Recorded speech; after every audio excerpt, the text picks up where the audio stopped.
City X, the Burton family's ancestral home. Outside the window, a cold wind howled as snowflakes swirled through the air. Camille, dressed in a pure white, luxurious wedding gown, gazed at her exquisitely made-up reflection in the vanity mirror. Today, she would finally marry the person she had loved for 3 years. Just as she was immersed in the joy of happiness, the terrified clamor of servants suddenly erupted outside the door. Camille was startled and immediately rose to go out. At that very moment, the door was suddenly burst open, and the butler, Uncle Wang, stumbled in with a disheveled expression. He urgently cried, "Miss, you must leave quickly. Alexander has brought the police to arrest the master and mistress." Camille froze, standing rigidly in place. This can't be. Alexander was her husband. How could he possibly come to arrest her parents? A deep, icy voice came from outside. He's not wrong. Alexander walked in dressed in a black suit. His posture upright and imposing. The man's features were sharp and refined, the frameless glasses on his face glinting coldly. Under the bright lights, his every movement exuded an air of aristocratic elegance. Yet the chill radiating from him was particularly biting. Camille threw herself at Alexander, clutching his collar tightly. "Where are my parents? Where's my brother?" Benjamin jumped to his death. "As for the others, they've already been arrested." Alexander parted his thin lips, uttering words of cruel finality. Camille seemed to have all strength drained from her body, collapsing limply onto the floor. Alexander locked the door behind him, shutting the butler out. Camille looked up at the man, still unable to believe. Why? She didn't understand. Alexander was her brother's close friend, the junior most valued by her father, and her husband. Alexander yanked the woman up from the ground and threw her onto the bed. Why? He let out a cold laugh, leaning over her. "Because this is what your Burton family owes me." He rudely tore at Camille's wedding dress, along with shredding her heart into pieces. Camille struggled desperately. "Then why don't you just kill me?" Alexander pinned her hands above her head with a cold smirk. "Death would be too merciful for you." With that, without waiting for Camille to react, he pressed forward. Pain instantly overwhelmed her entire body. Camille couldn't help but shed tears. Alexander tore off the veil and threw it in her face. "The sight of your face disgusts me." These words struck like a heavy blow. Camille felt them pierce her heart. She closed her eyes in despair, passively enduring the venting in rage. After what felt like an eternity, the man finally got up, dressed, and left without looking back. From that day onward, Camille ran a persistent high fever, tormented by nightmares day and night. In her dreams, she was trapped in complete darkness. At times, the sound of a woman's crying could be heard, and at other times, the angry roar of Alexander. But what she heard most was her father calling her Camille. She dreamed of her wedding day, her father beaming with joy. "This is my precious daughter, will surely be happy for a lifetime." Her mother and brother stood to the side, smiling gently. Her father held her hand and personally escorted her to the wedding car, repeating his advice, "If you're ever wronged, just come back. No one is allowed to bully my little princess." She nodded with tears in her eyes. Amid the swirling snow, the motorcade grandly departed from the Burton family's estate. Reluctantly, she rolled down the car window to look back. Watching as the 3 figures gradually disappeared into the heavy snowfall, she couldn't help reaching out to grasp something. But suddenly the dream plunged into endless darkness. After what felt like an eternity, she awoke from her stupor and saw the nanny who had cared for her since childhood, Auntie Emily. Auntie Emily embraced her with tearful excitement. "Miss, you've been asleep for 3 days. The doctor said if you didn't wake up soon, you'd become a vegetable." Camille remained motionless. After waking up, she neither ate nor drank. No matter how Auntie Emily tried to persuade her, she just stared blankly into the distance, like a soulless puppet. That night, Alexander pushed the door open. Bringing in a gust of cold air, he strode forward, yanking Camille off the bed, his face impatient. "Are you on a hunger strike?" Camille remained indifferent, her eyes hollow. Alexander grabbed the medicine bottle from the table with one hand, pinched her chin with the other, and prepared to force the pills into her mouth. Camille struggled desperately, knocking the medicine bottle out of his hand. The bottle fell with a clatter, scattering white pills across the floor. The man's gloomy face seemed to freeze over with coldness. "Very well." Camille weakly leaned against the bedside, stubbornly lifting her head to confront him. Alexander casually picked up 2 pills, pulling her into his embrace with one hand. Camille tightly pressed her lips together, only to see him place the pills in his mouth before lowering his head to seal her lips. The bitter taste of medicine quickly spread between their lips and teeth. The woman's soft lips continuously stimulated Alexander. He deepened the kiss, even wishing to lose himself in it. Slap. The crisp sound of a slap echoed piercingly in the silent room. Alexander had his face turned aside by the blow. But instead of anger, he smiled. Lifting his head to wipe the blood from his lips, he reached out and gripped Camille's neck, his voice low. Want revenge? Then survive by any means. I'll be waiting. With that, he threw her to the ground and walked away. From then on, Camille was imprisoned. The bridal chamber, once meticulously prepared by her family, had now become her cage, the height of irony. At this thought, Camille couldn't help but sneer, still able to laugh. Seems like things aren't miserable enough for you yet.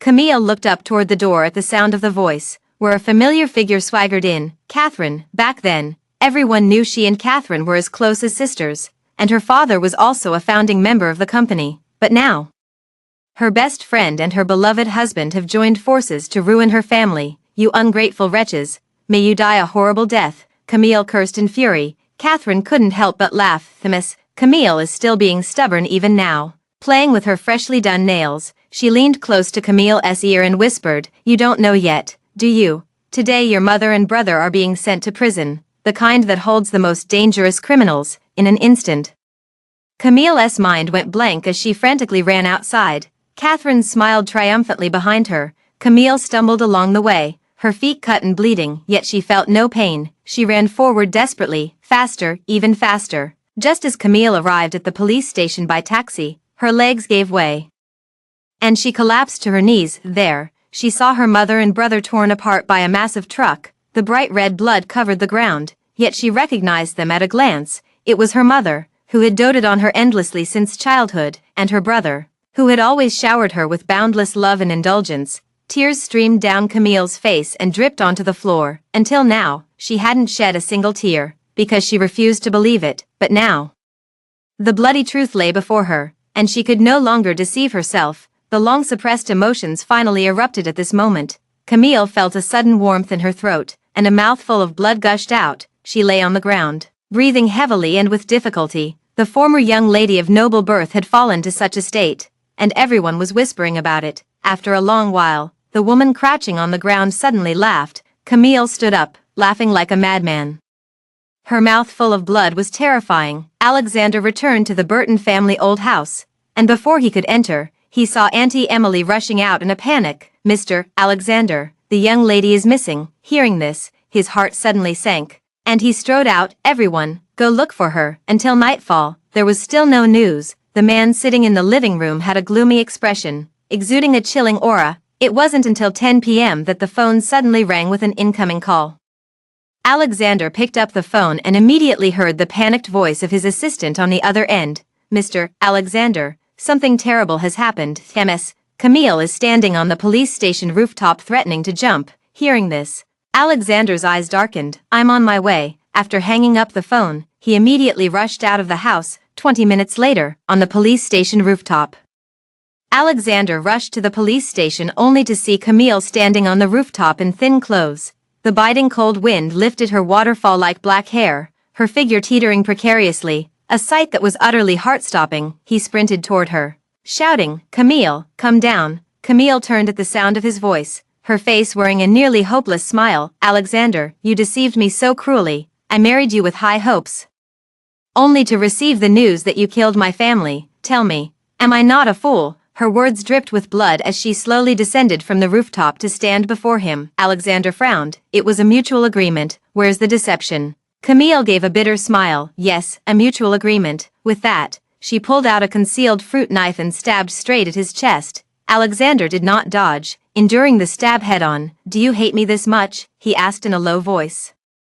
Suppressing the pain from his chest, Camille did not answer. The two stood close, their breaths mingling, and he could clearly see the hatred burning in the woman's eyes. Alexander held his breath, abruptly pushing her away. Camille stumbled and fell to the ground. Suddenly, she gripped a fruit knife and fiercely thrust it toward her own neck. Just as Camille embraced her resolve to die, a large hand suddenly blocked the scissors. The sharp blade sliced through the man's palm, blood gushing out and dripping onto Camille's white dress. A stark and glaring sight. Alexander stared darkly at Camille, his voice low and threatening. "If you dare die, I'll make everyone in the Burton family mansion accompany you to the grave." With that, he snatched the fruit knife and flung it aside with force. Camille sat on the ground, closing her eyes in despair as tears rolled down her cheeks. That night, Alexander brought her back to the Burton family's old mansion. He also assigned additional bodyguards, leaving her with no way to escape.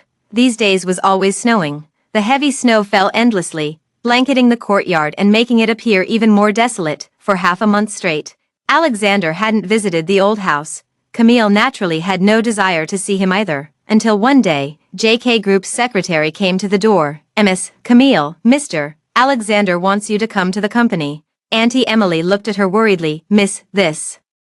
Camille softly reassured, "It's okay, Auntie Emily, I'll be back soon." In the car, Camille quietly closed her eyes, but a faint unease lingered in her heart. As soon as she arrived at the company, the secretary escorted her to the second-floor lounge of the conference room. Gazing at the familiar conference table below, Camille momentarily lost herself in thought. When she was little, she and her brother were often brought here by their father for meetings. Whenever they saw their father overwhelmed with work, her brother would vow, "When I grow up, I'll definitely help Dad share his burdens." Lost in thought, a man's voice interrupted her memories. Camille turned toward the sound. The group's directors filed in one after another, quickly filling the conference room. Sitting at the head of the table was none other than Alexander, dressed in a perfectly tailored haute couture suit. His expression was cool and detached, resembling an elegant nobleman. Yet, paradoxically, such a man harbored boundless ambition in private. Camille stared fixedly at Alexander, her eyes surging with waves of hatred. At that moment, a woman in a V-neck dark gown walked in from outside and slowly approached Alexander. Alexander wrapped his arm around the woman and announced, "Let me introduce everyone to my wife, the future mistress of JK Group." The woman slowly lifted her face, and the moment Camille saw her features, she felt as if struck by lightning. It turned out to be Catherine. Blood rushed to her head. Camille wanted to charge forward, but several secretaries immediately stepped forward to restrain her, leaving her helpless to watching Alexander gently take Catherine's hand, receiving congratulations from the company directors, wishing the two of you a harmonious union lasting 100 years, and growing old together with white hair. Camille thought her heart had long stopped aching. Yet tears fell like pearls from a broken string. After the meeting, she was taken to the CEO's office. Alexander then entered, and the secretary quietly left. "How does it feel?" Camille looked up at him, her voice hoarse. "Did you keep me just to torment me?" "Yes, I want you to watch the Burton family's everything fall into my hands. The more you suffer, the more I enjoy it." As he spoke, Alexander forcefully tore open the dress on her body, exposing her snow-white skin. "Here, miss." "Camille must be having quite a unique experience," Alexander said with a playful glint in his eyes. Camille panicked and struggled. "Let me go. This used to be her father's office." Alexander was truly determined to make her life a living hell. The man lowered his head to capture her lips, plundering her sweetness without restraint. Camille was pinned against the floor-to-ceiling window by Alexander. The transparent glass reflected every humiliating detail of her ordeal. From the fading sunset to the deep night, the torment finally came to an end. Alexander, now fully dressed, summoned his assistant. Assistant Buck pushed the door open and said respectfully, "Mr. Alexander, what are your orders?" Alexander looked cold and left no room for negotiation. "Take Camille to the outskirts and lock her up. No one is to see her without my command." The Carter residence, inside the study. "Alexander, what are you thinking about?" A charming female voice came through. Alexander snapped back to reality, only to realize he was holding the documents upside down. He set down the documents and took Catherine's offered glass of warm water. Taking a sip, "It's nothing. If something's bothering you, maybe you should talk to me about it," Catherine said gently. "I said I'm fine," Alexander replied somewhat displeased. "Alexander, you're not falling for Camille, are you? Your father was the one who caused your parents' death." Catherine hesitated for a moment before she couldn't help but remind him. Alexander paused mid-sip of water. "Impossible. That's good. My father mentioned earlier that Camille can't stay." "Enough. I know my limits," Alexander interrupted her coolly, rising to leave. Watching the man's retreating figure, Catherine clenched her palm in resentment, overturning the water glass with a sharp motion. Suburban villa. The villa had been abandoned for a long time, with dust covering every surface inside. A biting cold wind continuously poured in through the window. Camille, her lips turning purple from the cold, yet she didn't utter a word. Before this, she never knew she could endure hardship. Even the accompanying Auntie Emily couldn't help but speak up. "Mr. Alexander truly has no conscience. You're so frail. How could he send you to such a place? Camille shook her head with a bitter smile. Auntie Emily. It's all right. For several days in a row, the servants only delivered cold leftovers for every meal, infuriating Auntie Emily, who kept cursing, but to no avail. We can still eat it if we heat it up. Camille reached for the bowl. A pair of red high heels kicked the rice bowl far away. Camille paused her hand and looked up to see Catherine wrapped in fur. Catherine raised a hand to lightly cover her nose, her face full of disdain. This is truly filthy, not even comparable to my dog's kennel. Camille stood up and coldly demanded, "What are you doing here?" Catherine approached, her voice sharp. "I just felt sorry for you and came specifically to see you." Camille felt a chill in her heart. "I've treated you well all these years. When exactly did you start colluding with Alexander?" Catherine curved her red lips into a smirk. "I was already with Alexander before I even met you. I only got close to you for revenge. What you thought was deep affection was just part of our plan." Every word she spoke pierced Camille's heart like a sharp sword. No wonder he understood her so well. It was all a lie. His kindness was just a ploy to deceive her. "The fool, you're despicable and shameless," Camille shouted angrily, her eyes red with fury. Catherine sneered. "Do you still think you're the JK Group's precious young miss? A stray dog like you dares to insult JK's CEO's wife. Beat her to death." At her command, two servants rushed forward and surrounded Camille. The crisp sound of slaps echoed through the empty villa as the restrained Camille bled profusely. "Miss," Auntie Emily cried out, her body firmly restrained by the servants. "Night." Camille sat dazed in the chair, her fair cheeks already swollen and red. Blood stained the corner of her lips, yet she felt no pain at all. Auntie Emily entered the room with a damp towel, carefully applying a cold compress to her. Looking at Camille's swollen face, she couldn't stop sobbing. "Miss, you've suffered so much." Camille silently removed the towel. "It's okay, Auntie Emily, it's getting late, you should go rest too." With that, she lay straight on the bed, burying her face in the pillow, letting the tears soak through. Half asleep, Camille was suddenly awakened by a thick cloud of smoke. When I got up, the room was already engulfed in flames. She quickly ran out of the room and woke the sleeping Auntie Emily. "There's a fire, run." The two supported each other as they ran to the door. But the fire was too intense, and the swaying cabinet at the entrance was about to collapse at any moment. Camille had no time to think. In the last second before the cabinet fell, she pushed Auntie Emily out with all her strength. By the time Alexander arrived with help, the raging fire was like a dragon, wildly ravaging with claws bared. Auntie Emily was crying out while desperately throwing water to fight the flames, but it was ultimately a futile effort. As the other servants simply stood by and watched, seeing Alexander, she rushed forward. "Mr. Alexander, the young lady is still inside. Please save her." Alexander's face darkened, while his assistant Buck quickly dialed 119, shouting at the servants, "What are you standing around for? Put out the fire." Inside the burning building, Camille lay on the ground, barely alive. The thick smoke made it almost impossible to breathe, and her body grew increasingly heavy in her dazed consciousness. She vaguely saw Alexander rush in with a look of urgency. "They say people only hallucinate when they're about to die." Was she dying? Maybe dying like this wouldn't be so bad, Camille thought as her awareness gradually faded. Rose Villa. Camille woke up again, her eyes taking in the sight of an exquisitely unfamiliar little Western-style house. Auntie Emily exclaimed with delight by her ear. "Miss, you're awake." Camille tried to speak, but her throat felt as if pierced by needles. She winced in pain, her brows furrowing tightly as she asked with difficulty, "Who saved me?" Auntie Emily sobbed. "It was the firefighters who came and brought you out. Thank goodness you're all right." As she spoke, Auntie Emily began to cry quietly. Camille stared blankly, the hope in her heart extinguished. She was being presumptuous. Alexander would never come to save her. In the following days, Camille was taken by Auntie Emily for walks in the courtyard to relax. That day, a conversation between two servants drifted through the courtyard. "Did you hear? All the previous servants were fired." "Why is that?" "I heard the fire that day was caused by a servant's carelessness. The storage room caught fire." Mr. Alexander was furious. "How terrifying. Poor young mistress." "What young mistress? She doesn't deserve that title now." Camille listened, feeling a pang of bitterness in her heart. Indeed, she was no longer any young miss.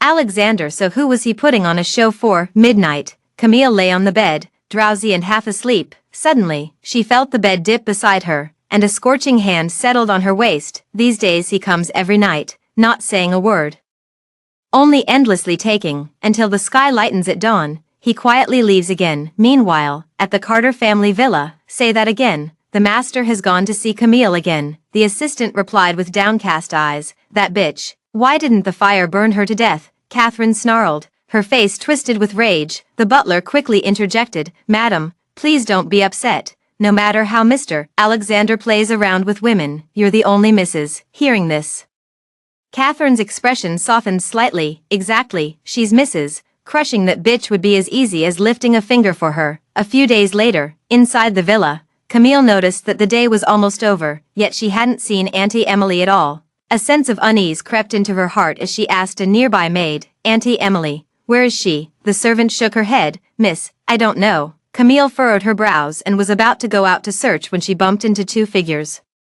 It was Alexander and Catherine. Camille turned to leave, but Catherine shouted, stop. She shot a cold glance over. Catherine instinctively shut her mouth. Alexander said coldly, Camille, where are your manners? Camille scoffed, you're not worthy. Alexander darkened his expression. Have you forgotten you're nothing but a stray dog now? With that, he kicked her knee, sending her straight to the ground. How does it feel to kneel before someone? Alexander said in a deep voice. Back then, my parents begged just like this, but your father turned a blind eye. Camille felt a sharp pain in her chest and bit her lip.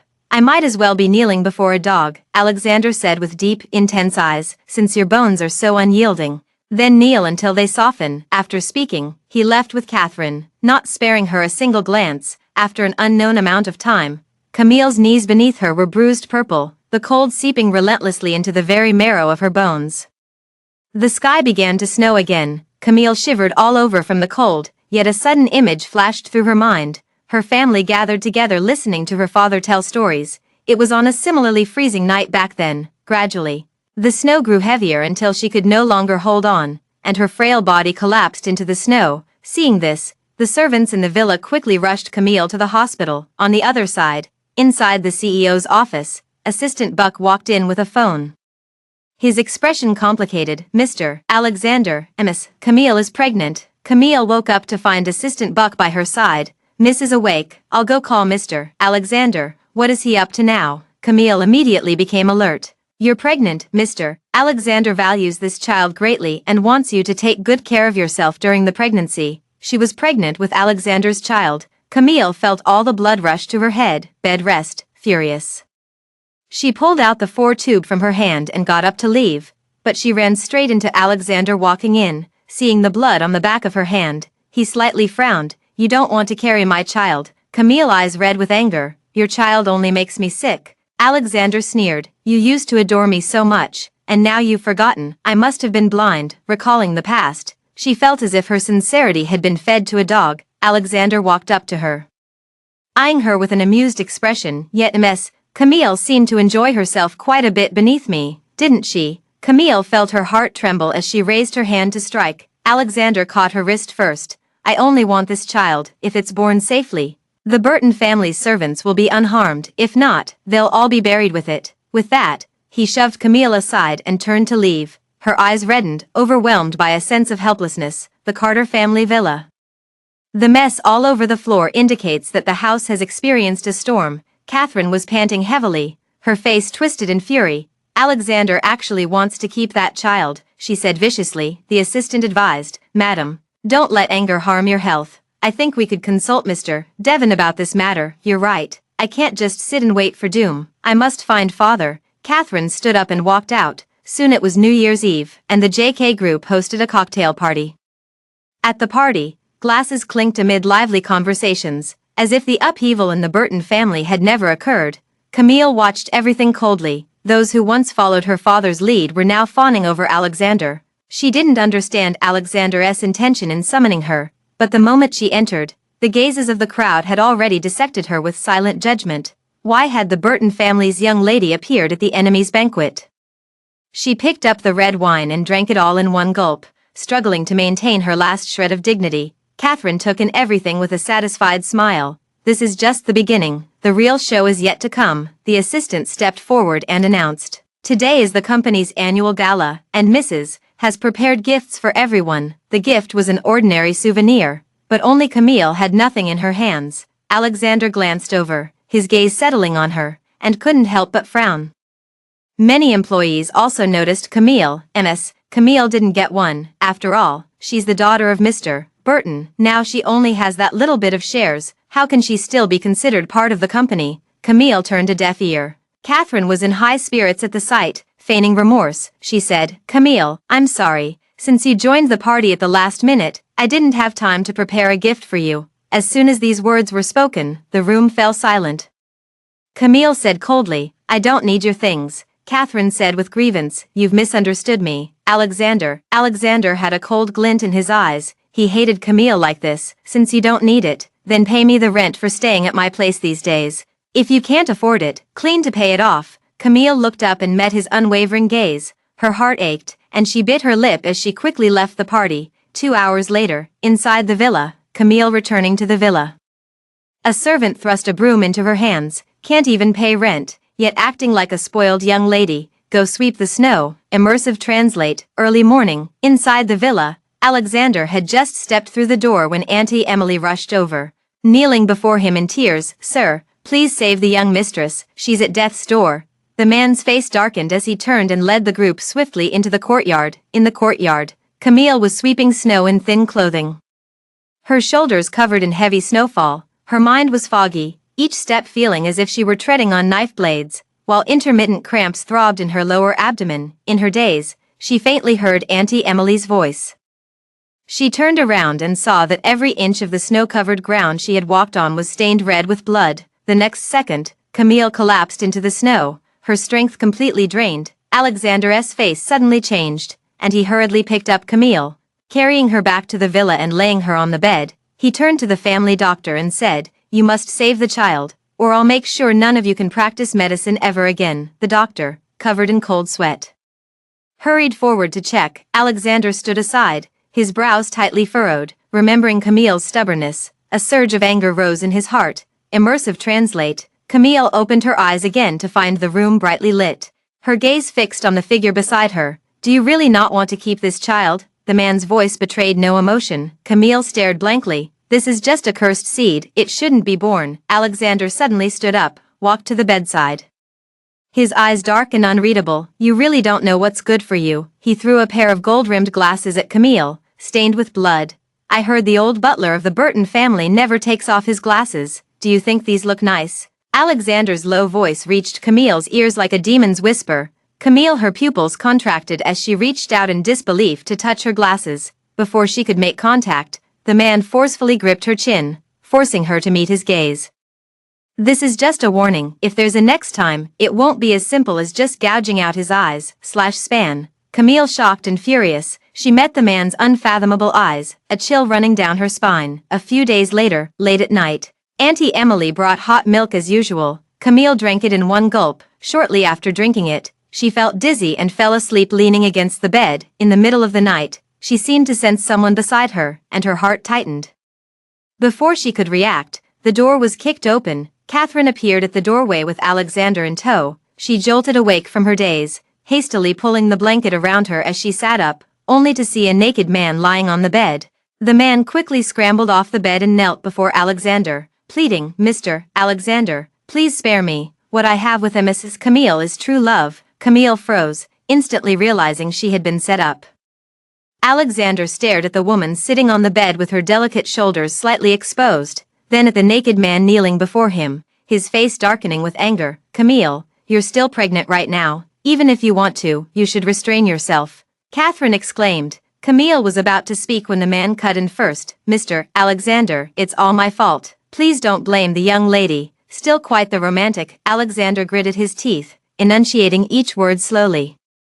Camille was startled and quickly retorted, "I don't even know you. Who exactly are you?" The man looked at Camille with a hurt expression. "Miss, since the truth is out, I submit to your judgment. Please take care of yourself, and I beg Mr. Alexander not to blame you." Alexander coldly commanded, "Take him away." The man was dragged out of the bedroom by 2 bodyguards. Casting a flickering glance at Catherine before leaving, Alexander turned to Camille and asked, "Do you have anything else to say?" Camille gazed at the absurd scene before her, a tumult of emotions surging in her heart. After a long while, she actually laughed. "I have nothing to say." Alexander was furious, his hands tightly gripping Camille's slender, delicate neck. Behind him, Camille couldn't help but curl her alluring red lips, unable to conceal the triumph in her eyes. Camille's face turned crimson from suffocation. She squinted at Alexander, then slowly closed her eyes as if resigning herself to fate. Alexander released his grip and stepped back. Camille clutched her throat, gasping for air between violent coughs. His voice carried a chilling fury. "Were you trying to die for love?" Camille collapsed by the bedside, unable to speak, only staring at him with mocking eyes. "Call the doctor," Alexander shouted loudly. Camille closed her eyes, only hearing Alexander whisper in her ear, "Dying won't be that easy. I'll make you wish you were dead." Early the next morning, Camille had her neck wrapped in thick bandages. Assistant Buck walked in and said, Mr. Alexander has ordered you to come with me." Camille was taken to the crematorium. At the entrance of the crematorium, Alexander said with icy eyes, "It's been so long since you've seen your parents, hasn't it? Today, I'll take you to see them." Camille felt a tightness in her heart before she could speak. Alexander grabbed her arm and pulled her into the crematorium. On a shelf not far away, 3 urns were prominently displayed. Camille halted in her steps, her heart wrenched with pain. She struggled to get past, but was Alexander forcefully restrained. She shook her head, her voice hoarse. "Mom, Dad, brother." Alexander relaxed his grip. Camille rushed forward to clutch the urn, weeping uncontrollably. Her collar was yanked. Alexander dragged her away. She looked at the man, 2 clear tears streaming down. "Let them rest in peace, please." Alexander let go. Camille fell to the ground. He curled his lips coldly and said unhurriedly, "Want to rest in peace? Kowtow to me, and for every 100, I'll bury one." For a moment, the crematorium fell into complete silence. Camille stared at Alexander, her lips trembling slightly. "Really?" Alexander darkened his eyes and said coldly, "Of course." Camille slowly knelt before him, her face streaked with tears.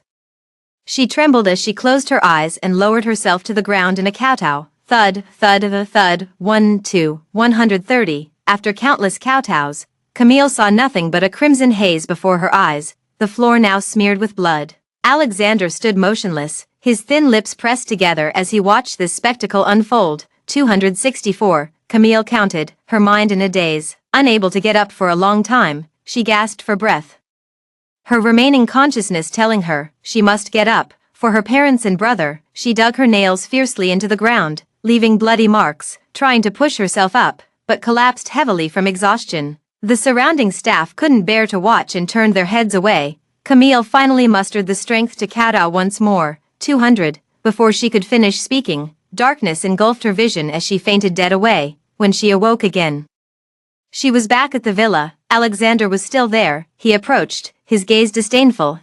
Camille is awake. What a shame to have missed such a spectacle." Camille tried to push herself up but was too dizzy to move. "What happened to my family?" "You said you only kowtowed 273 times. Enough to bury 2. The rest I smashed." Alexander looked at her, a cruel smile playing at the corners of his mouth. Camille froze. Camille, if you'd practiced kowtowing more often, couldn't you have buried your entire family properly?" Alexander curled his lips in a smirk, neither smiling nor not smiling. Camille grabbed the man's clothes, her eyes red with fury. "You beast!" Alexander was seething with rage as he pinned Camille onto the bed, his hands sliding up beneath her clothes. She gasped in shock, instinctively shielding her abdomen. Alexander scowled darkly. "Once this bastard is born, I'll deal with him properly." Camille cried out in pain, further arousing the man. His movements grew more forceful as the bedroom echoed with panting breaths. After releasing his pent-up desires, Alexander found himself craving more. Fully dressed, he gazed at the woman on the bed. "She said she wants to see you. We'll head to Carter's place soon." 1 hour later, at the Carter family's villa, Catherine stared at Camille's mottled marks, her eyes filled with jealousy and hatred. "That man. You arranged it, didn't you?" Camille looked up at her. Catherine froze for a moment before regaining her composure. "What are you talking about? I don't understand." Camille said clearly. "Is this fun?" Catherine chuckled. "So what can you do about it?" She stepped forward and slapped Camille across the face. "Even if I hit you like this, all you can do is shut up and take it." Camille raised her hand as if to strike back. Catherine shouted sharply, "Guards, hold her down for me. Today I'll teach this homewrecker a proper lesson." The servants pinned Camille down. Camille sneered, "If you want to torture me, you don't need so many excuses." Catherine lifted her chin gently, whispering softly, "I'll send you and the bastard in your womb straight to hell right now." As she spoke, She raised her foot to Camille's belly, ready to kick down. Just then, a voice suddenly came from the doorway. Alexander S., where is my wife? Catherine's eyes flickered with a trace of panic. What's going on here? Alexander's voice carried natural authority. The assistant hurried forward and said, Sir. She started cursing at Madame as soon as she saw her and even tried to hit her. Alexander's expression darkened slightly upon hearing this. He glanced at Camille kneeling on the ground. He took Catherine's hand and asked gently, Are you hurt? Catherine put on a show of being wronged and said, I'm fine, Alexander, don't worry about me. Camille watched the intimate exchange between the two, feeling as if her heart had been hollowed out. What made it even worse was that she still felt pain for him. Alexander spoke in a cold voice. Disrespecting my wife is disrespecting me. Let the Carter family household rules deal with this. The Carter family discipline, beaten with a wooden rod until the back is torn and bleeding. The child would certainly not survive. Camille felt a pang in her heart and looked up at the man. Do you truly intend to do this? Are you still pleading for the bastard in your belly? Alexander scowled with undisguised malice. She had long ceased to fear death, regretting only that she had not avenged her family. Camille sneered, he truly deserves to die. Why don't you do it yourself? Alexander felt a flicker of unease in his heart, quickly replaced by anger. Assistant Buck couldn't help but advise, Mr. Alexander, the young lady can't endure this. Alexander glared at him and signaled the servants to proceed. The stick came down. Camille couldn't help but let out a muffled groan. She clenched her teeth, refusing to make a sound. As beads of sweat rolled down her forehead, Alexander grew even angrier. Didn't you eat? The servant panicked and could only increase the force of their strikes. The heavy wooden stick struck her body repeatedly. Camille turned deathly pale as excruciating pain surged through her back. Feeling a warm trickle slide down between her legs, Mr. Alexander, she's bleeding. Perhaps we should, Assistant Buck said nervously. The man merely glanced sideways at him. Continue. Camille felt her child slipping away from her. This should have been a joyous occasion, yet her heart felt as if it were being torn apart. Tears silently fell, mingling with blood as they dripped to the ground. Don't be afraid, Mommy will be with you soon, she murmured deliriously. Gradually, even the murmurs ceased, leaving only the sound of the wooden stick striking flesh. Enough, Alexander shouted angrily. Catherine was also startled. He quickly stepped forward and saw Camille with her eyes tightly closed. Alexander felt a tightness in his chest. To the hospital, he scooped up the blood-covered woman and rushed out of the villa. Inside private hospital, Assistant Buck said cautiously, Mr. Alexander, the baby is gone. Where is she? Alexander asked in a low voice. The young lady has woken up. Alexander entered the hospital room. The woman on the bed opened her eyes, expressionless. Are you so heartbroken over losing that bastard child? His tone remained cruel. Camille stared at him with hollow eyes. After a long silence, the corners of her lips curled into a smile. Is your child's blood redder than my family's? Alexander's pupils trembled, his hands clenched tightly. Assistant Buck suddenly exclaimed, There's blood on the bed.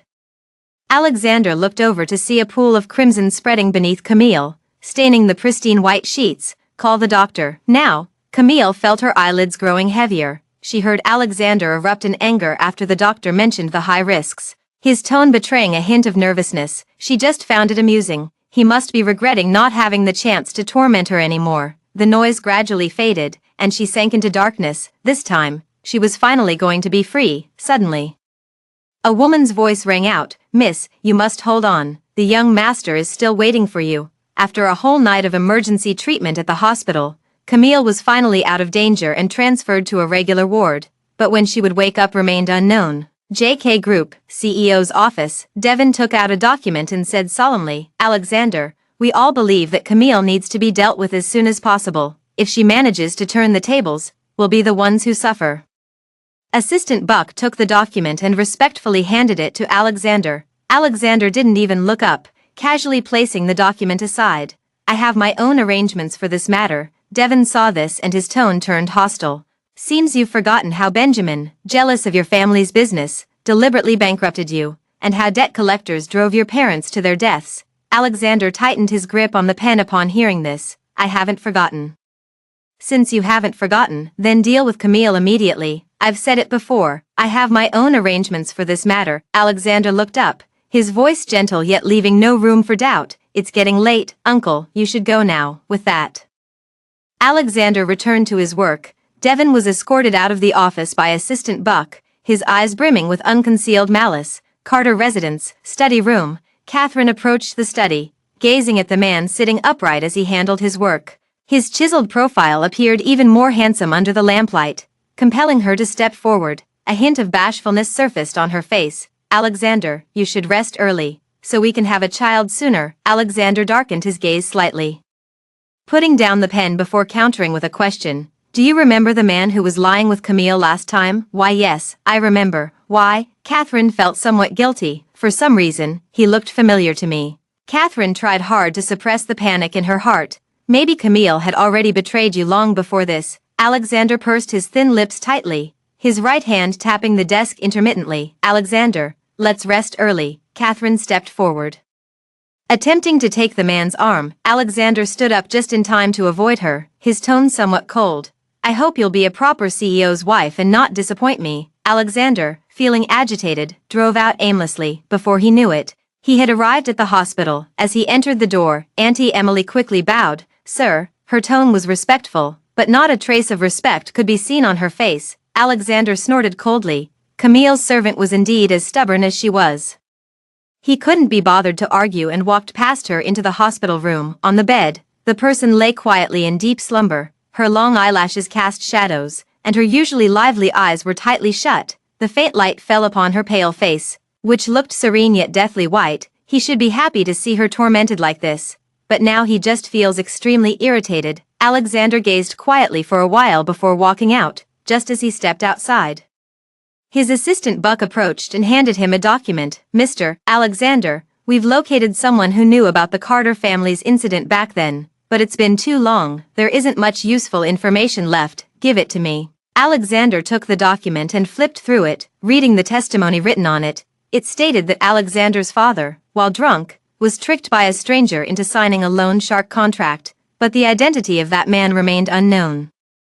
Yet Catherine's father never mentioned this matter. He only said that Benjamin had used the loan shark to drive his father to death. His hand holding the documents tightened slightly, his eyes dark and profound. Suddenly, from inside the hospital room came Auntie Emily's delighted voice. Miss, you're awake, Alexander said to his assistant Buck. Keep investigating. Then he turned and walked into the hospital room. A tall figure approached, and she looked up at him, her eyelashes fluttering, her eyes filled with confusion. Alexander looked displeased and was about to mock her. Unexpectedly, she asked in confusion, Who are you? The ward fell silent for a moment. Alexander frowned deeply, suppressing his anger as he said, Camille, what trick are you trying to pull now? He didn't believe the amnesia act for a second. It was just a beating that caused a miscarriage. How could she suddenly claim to have lost her memory? Auntie Emily held Camille's hand by the hospital bed, her face filled with sorrow, and choked out, Miss, do you really not remember anything? Camille turned her head at the voice and froze upon seeing Auntie Emily. Auntie Emily,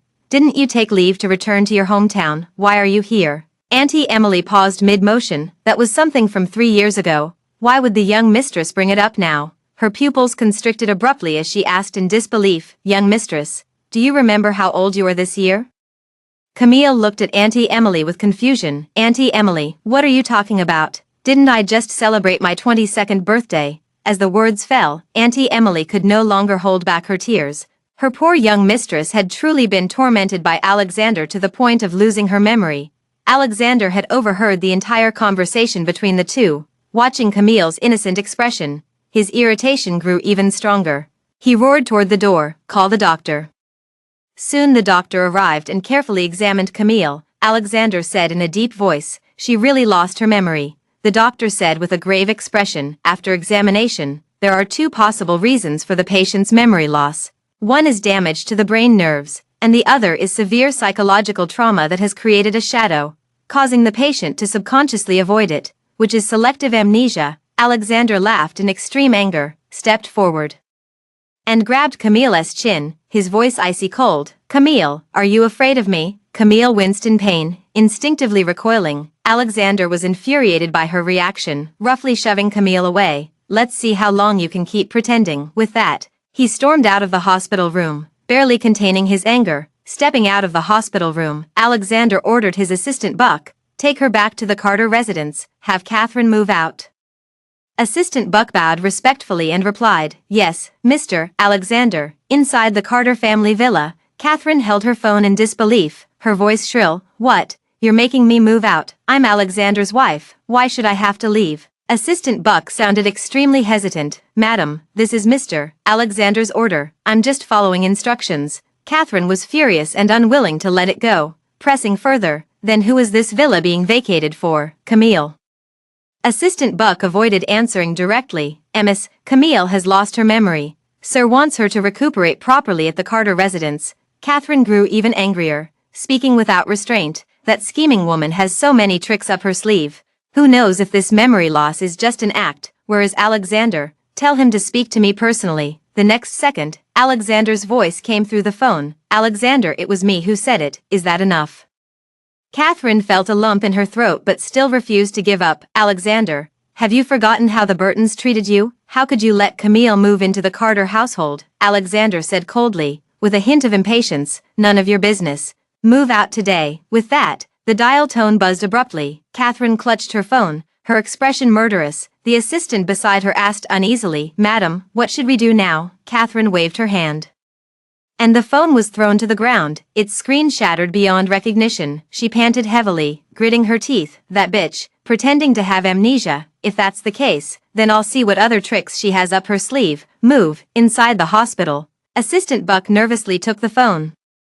"Mr. Alexander, should we now arrange Ms. Camille's luggage?" Alexander's eyes darkened as he gazed out the window, his tone icy. "It's time to teach Catherine a lesson." That very night, Camille was taken back to the Carter family villa. Arriving in an unfamiliar environment for the first time, Camille appeared extremely uneasy. Clutching Auntie Emily's sleeve, she nervously said, "Auntie Emily, where is this? I want to go home." Auntie Emily felt her heart almost break upon hearing these words. How could she still find it in her heart to tell the young lady the truth at this point? Alexander stood nearby, his cold gaze fixed on Auntie Emily, the warning in his eyes unmistakable. Auntie Emily pursed her lips tightly, but ultimately didn't speak. Seeing Camille constantly on edge, Auntie Emily had no choice but to lie. "You've forgotten, miss. The master and the others have gone abroad recently to discuss a project. They were worried about leaving you home alone, so you're staying here for a few days." Camille cast a cautious glance at Alexander, her eyes filled with resistance. "Really?" Auntie Emily suppressed the tears in her eyes. "When have I ever lied to you? Let me take you to freshen up first." Camille obediently followed Auntie Emily upstairs. Alexander watched her thin figure recede, feeling nothing but irritation. He had never seen Camille like this before, resembling a newborn fawn. Her moist eyes held no hatred for him, only wariness toward all unfamiliar things. Finally, Camille returned to the bedroom wearing loose pajamas. As soon as she entered, she saw Alexander sitting by the bed and instinctively turned to leave. Alexander saw Camille in her pajamas, catching glimpses of her delicate skin through the loose neckline. He suddenly stood up, pressing the door shut with one hand while gripping Camille's wrist with the other. "So unwilling to see me." Camille teared up, her voice trembling. "I don't know you, don't touch me." Alexander darkened his gaze, tightened his grip, and flung Camille onto the bed. Camille winced as the wound on her back was aggravated, her face instantly paling from the pain. Immediately after, Alexander pressed closer, pulling open the collar of her nightgown to caress her delicate skin. Camille ignored the pain and desperately tried to stop Alexander's advances. Alexander's eyes slightly reddened, impatiently grabbed Camille's wrists and pinned them above her head. Camille blacked out from the pain, no longer having the strength to resist. Soon, faint whimpers and heavy panting filled the bedroom. The next day, Auntie Emily let out an involuntary scream upon seeing the scene in the bedroom. There lay Camille on the bed, breathing weakly, a pool of blood beneath her. Auntie Emily hurried to call the family doctor. 2 hours later, Camille finally regained consciousness, and the reopened wound on her back was redressed. She turned her head and saw Auntie Emily, instantly tearing up. "Auntie Emily, I want to go home." Auntie Emily also felt a lump in her throat upon hearing this and comforted her. "Don't be afraid, miss. We'll be home soon." Camille closed her eyes in sorrow, a single tear sliding down her cheek. In the afternoon, Catherine arrived at the villa's entrance. The servant hesitated awkwardly before saying, "Madam, the master said you're not allowed to enter." Catherine clenched her fists, forcing a smile. "I just forgot something and came back to get it." With that, she brushed past the servant's attempts to stop her and headed straight for the bedroom. As soon as she opened the door, She saw Camille lying weakly on the bed. Camille finally showed a smile upon seeing Catherine. Catherine raised an eyebrow in surprise at Camille's reaction. Could it be that Camille has truly lost her memory? Catherine quickly devised a plan, squeezing out a few tears as she rushed to Camille's bedside. Camille, I finally found you. Alexander, that beast, did such things to the Burton family. And now he's even imprisoned you. Sure enough, Camille asked nervously, what's wrong with my family? Auntie Emily quickly intervened, saying, Miss, Catherine secretly curled her lips, feigning sorrow as she said, Uncle and the others. They were Alexander killed. Upon hearing these words, Camille felt the world spin before her eyes. How could it be? How could her family possibly be dead? Auntie Emily made a gesture as if to Catherine, drive her out. You ungrateful wretch, get out of here now. Camille finally managed to recover. Seeing Auntie Emily react so intensely, she couldn't believe it. Auntie Emily, you knew about it too. Auntie Emily paused her hand and remained silent. Catherine seized the opportunity to step forward and grab Camille's hand, tears streaming down her face. This is Alexander's place. Everyone here was sent by Alexander to keep an eye on you. Don't you understand? Camille gradually clenched her fist, looking at Catherine with difficulty as she asked, Where are my parents now? Catherine quickly said, I'll take you there right now. Ignoring Auntie Emily and the servants' attempts to stop her, Catherine led Camille out of the villa. Which made Camille believe Catherine's words a little more. Suburban woods. Camille looked around and asked in confusion, Catherine, why did you bring me here? Catherine led Camille under a tree, her tone heavy with emotion. It was here that Uncle's ashes were scattered by Alexander. Camille froze, murmuring instinctively, What? Her pupils contracted sharply as she stared fixedly at the snowdrift before her body suddenly losing all strength as she collapsed to the ground. As the snow was brushed aside, Camille soon felt a powdery substance beneath her fingers, her heart sinking deeper into despair. Catherine watched from the side, feeling utterly satisfied. Never did she expect to witness Camille in such an unsightly state, and the anger in her heart subsided somewhat. Soon, she put on that sorrowful expression again and said, Don't you remember, back then, Alexander made you kowtow before he would agree to help bury your uncle and the others. But he turned out to be a fraud. He never kept his promise. He scattered all their ashes. Camille felt that Catherine's voice was now a distant blur, and the next second everything went black as she fainted straight away, opening her eyes again. Camille found herself back in the Carter family's bedroom. Awake, she turned towards the voice. It was Alexander. Alexander reached out to touch Camille's forehead. Camille's pupils suddenly constricted as she instinctively recoiled from him. Don't touch me. Camille huddled in a corner of the bed clutching the blanket, tears continuously streaming from her eyes. Alexander's hand froze mid-air. He felt extremely agitated inside, but seeing Camille's fearful expression, he still walked out. Where is the family doctor? Go in and treat her. Alexander scanned the room, and the doctor quickly entered with a medical kit. Half an hour later, the doctor stepped out of the room and was met by Alexander. Alexander asked in a low voice, How is she? Hearing this, the doctor answered honestly, Currently, there's a fever, and the wound on the back has reopened many times. If not careful, it's highly likely to get infected. Additionally, the private area is very red and swollen, already inflamed. Such activities must not continue. Alexander pursed his thin lips and remained silent.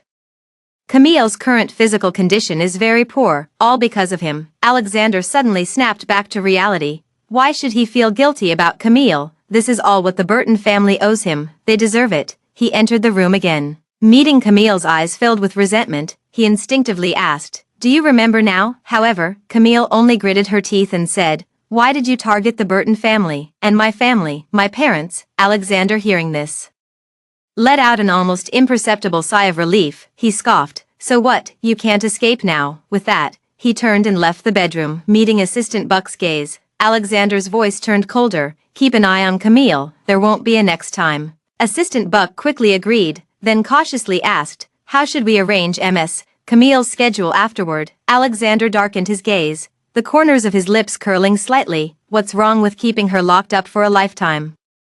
Assistant Buck was inwardly startled, never expecting Alexander to be so fixated on Camille. He needed to find time to inform Mr. Devon. Meanwhile, inside the bedroom, Camille stared fixedly at the tightly shut door, her eyes filled with resentment. The next second, she clutched her head in agony as pain and fragmented memories invaded her mind. The pain left her voiceless, collapsing onto the bed drenched in cold sweat. At this moment Auntie Emily was instructed to take care of Camille. Upon entering, she saw Camille curled up on the bed, half dead. Miss, when Camille woke up again, it was already dark outside. Camille opened her eyes to meet Auntie Emily's worried gaze, recalling Catherine's words from earlier. Camille's expression toward Auntie Emily cooled noticeably. Faced with this, Auntie Emily couldn't suppress the bitterness in her heart. Miss, it's not that I won't tell you, I've watched you grow up, how could I bear to make you grieve all over again? Hearing this, Camille was deeply moved. She held Auntie Emily's hand and pleaded, Auntie Emily, I want to know the truth now. Are my parents and brother really dead? Auntie Emily couldn't bear to look and closed her eyes, nodding silently. Camille was as if struck by lightning. Collapsing weakly against the headboard in tears, Auntie Emily gritted her teeth in hatred and said, Miss, you've forgotten now, Alexander was once your fiancé. On the very day of your wedding, he reported the Burton family, forcing the master to jump off the building on the spot, and the mistress and young master also committed suicide. Camille shuddered, nearly fainting from tears again. Dad Mom, brother, Auntie Emily continued, that Catherine is no good either. She and Alexander have been humiliating you all along, miss. At these words, Camille understood everything. In the afternoon, Catherine took advantage of her amnesia, tricking her into going to the woods to relive the pain of losing her family. How cruel. After a long while, Camille's tears had slightly dried on her face. She glanced out the window, then grabbed Auntie Emily's hand and pleaded, Auntie Emily, take me back to the Burton family. Let me take one last look. Auntie Emily understood Camille's feelings. She had also worked for the Burton family for half her life and now deeply resented Alexander and Catherine. But considering Camille's injuries, Auntie Emily shook her head. Miss, your wounds are too severe. You mustn't go out again. Camille now felt the pain from her back wounds throbbing faintly and had no choice but to give up for the time being. In the following days, Alexander and Catherine did not visit the Carter household. Camille had no desire to see those two scheming individuals either, actively cooperating with the family doctor's treatment to recover as soon as possible. Inside the CEO's office, Alexander showed no reaction upon receiving the news. As long as nothing happened. That's fine, there's no need to tell me the rest. Assistant Buck was momentarily puzzled but still responded first. All right, Mr. Alexander. Late that night, inside the bedroom, Camille excitedly grabbed Auntie Emily's hand and whispered, Can we go out today? Auntie Emily nodded, then stepped out to scan the surroundings, making sure no servants were watching at the moment. She helped Camille up, dressed her in a thick coat, and the two quietly slipped out. An hour later, the Burton family's old residence. The Burton family had long been gone, the courtyard outside piled high with snow, looking utterly desolate. Camille's eyes instantly reddened as she staggered inside, seeing everything once familiar now covered in snow. Camille's hatred for Alexander grew even deeper in her heart. Entering the old house, it was pitch black inside. Camille walked upstairs and noticed light seeping through the crack of the study door, without a second thought for Auntie Emily. She hurried over and pushed the door open. A slender figure stood by the desk. The man quickly turned his head at the sound, and his imposing demeanor instantly softened upon seeing Camille. Camille stared at the person before her in disbelief, murmuring, Brother, is it really you, brother? Kevin looked at the frail Camille before him, his eyes instantly reddening. With trembling hands, he pulled Camille into his embrace, his voice choked with tears. Camille.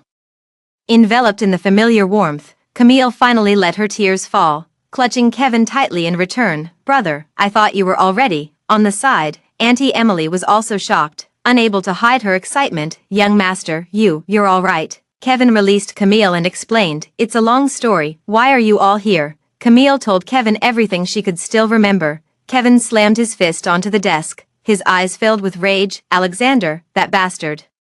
He looked at Camille with heartache. Camille was once the Burton family's most beloved young lady. Who would have thought that in just a few days, Alexander would torture Camille to this state? Kevin suppressed the bitterness in his heart and said, How much do you remember now? Are you all right? Should we take you to the hospital again? Auntie Emily tearfully explained, Young master, you don't know, Alexander imprisoned the young lady, as soon as she woke up in the hospital. He took her back to the Carter family and kept her locked in the bedroom. Kevin was so furious his eyes turned red, cursing incessantly, That bastard, after all our family has done to take care of him and promote him. He turns around and teams up with Devon, that old fox, to bite us back. Camille hated herself for losing her memory.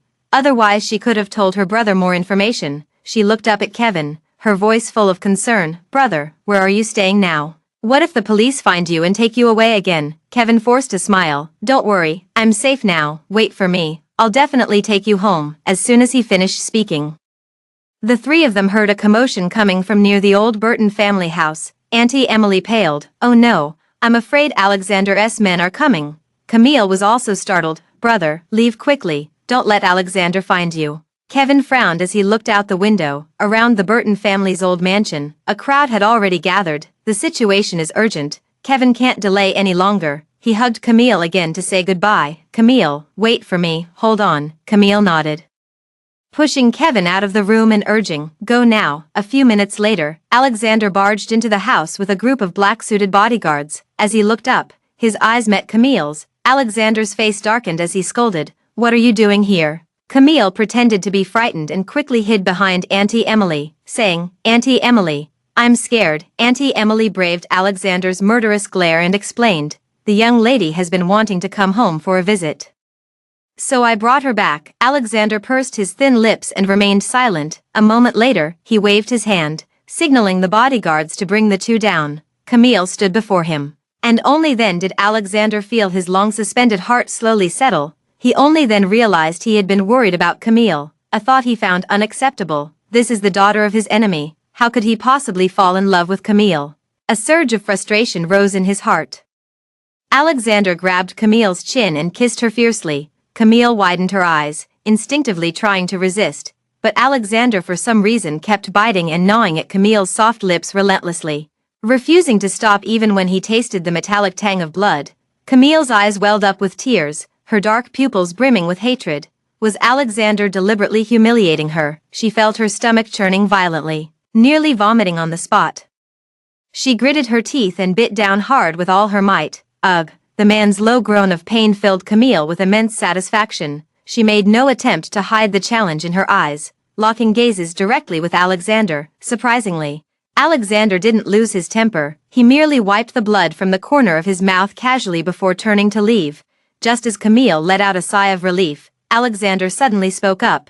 If you like this place so much, then let's burn it down.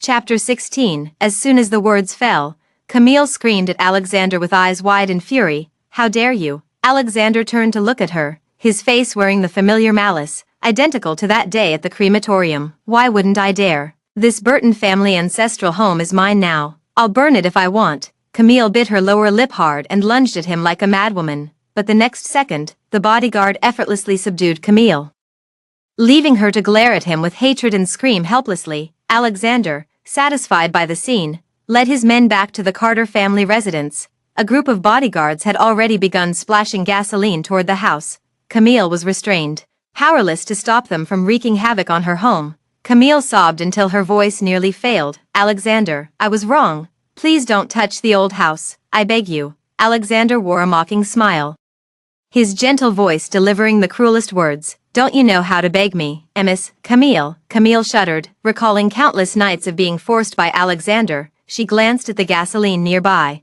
curling her lips. Alexander had intended to burn the house down from the start. Now he just wanted to humiliate her, to trample her. Camille stopped struggling and fell silent, silently watching as the group doused everything with gasoline and lit the fire. The Burton family mansion was engulfed in flames. Alexander looked unexpectedly at Camille, and upon seeing her lifeless face, instinctively furrowed his brows tightly. Immersive translate. In the dead of night, the Carter household was brightly lit.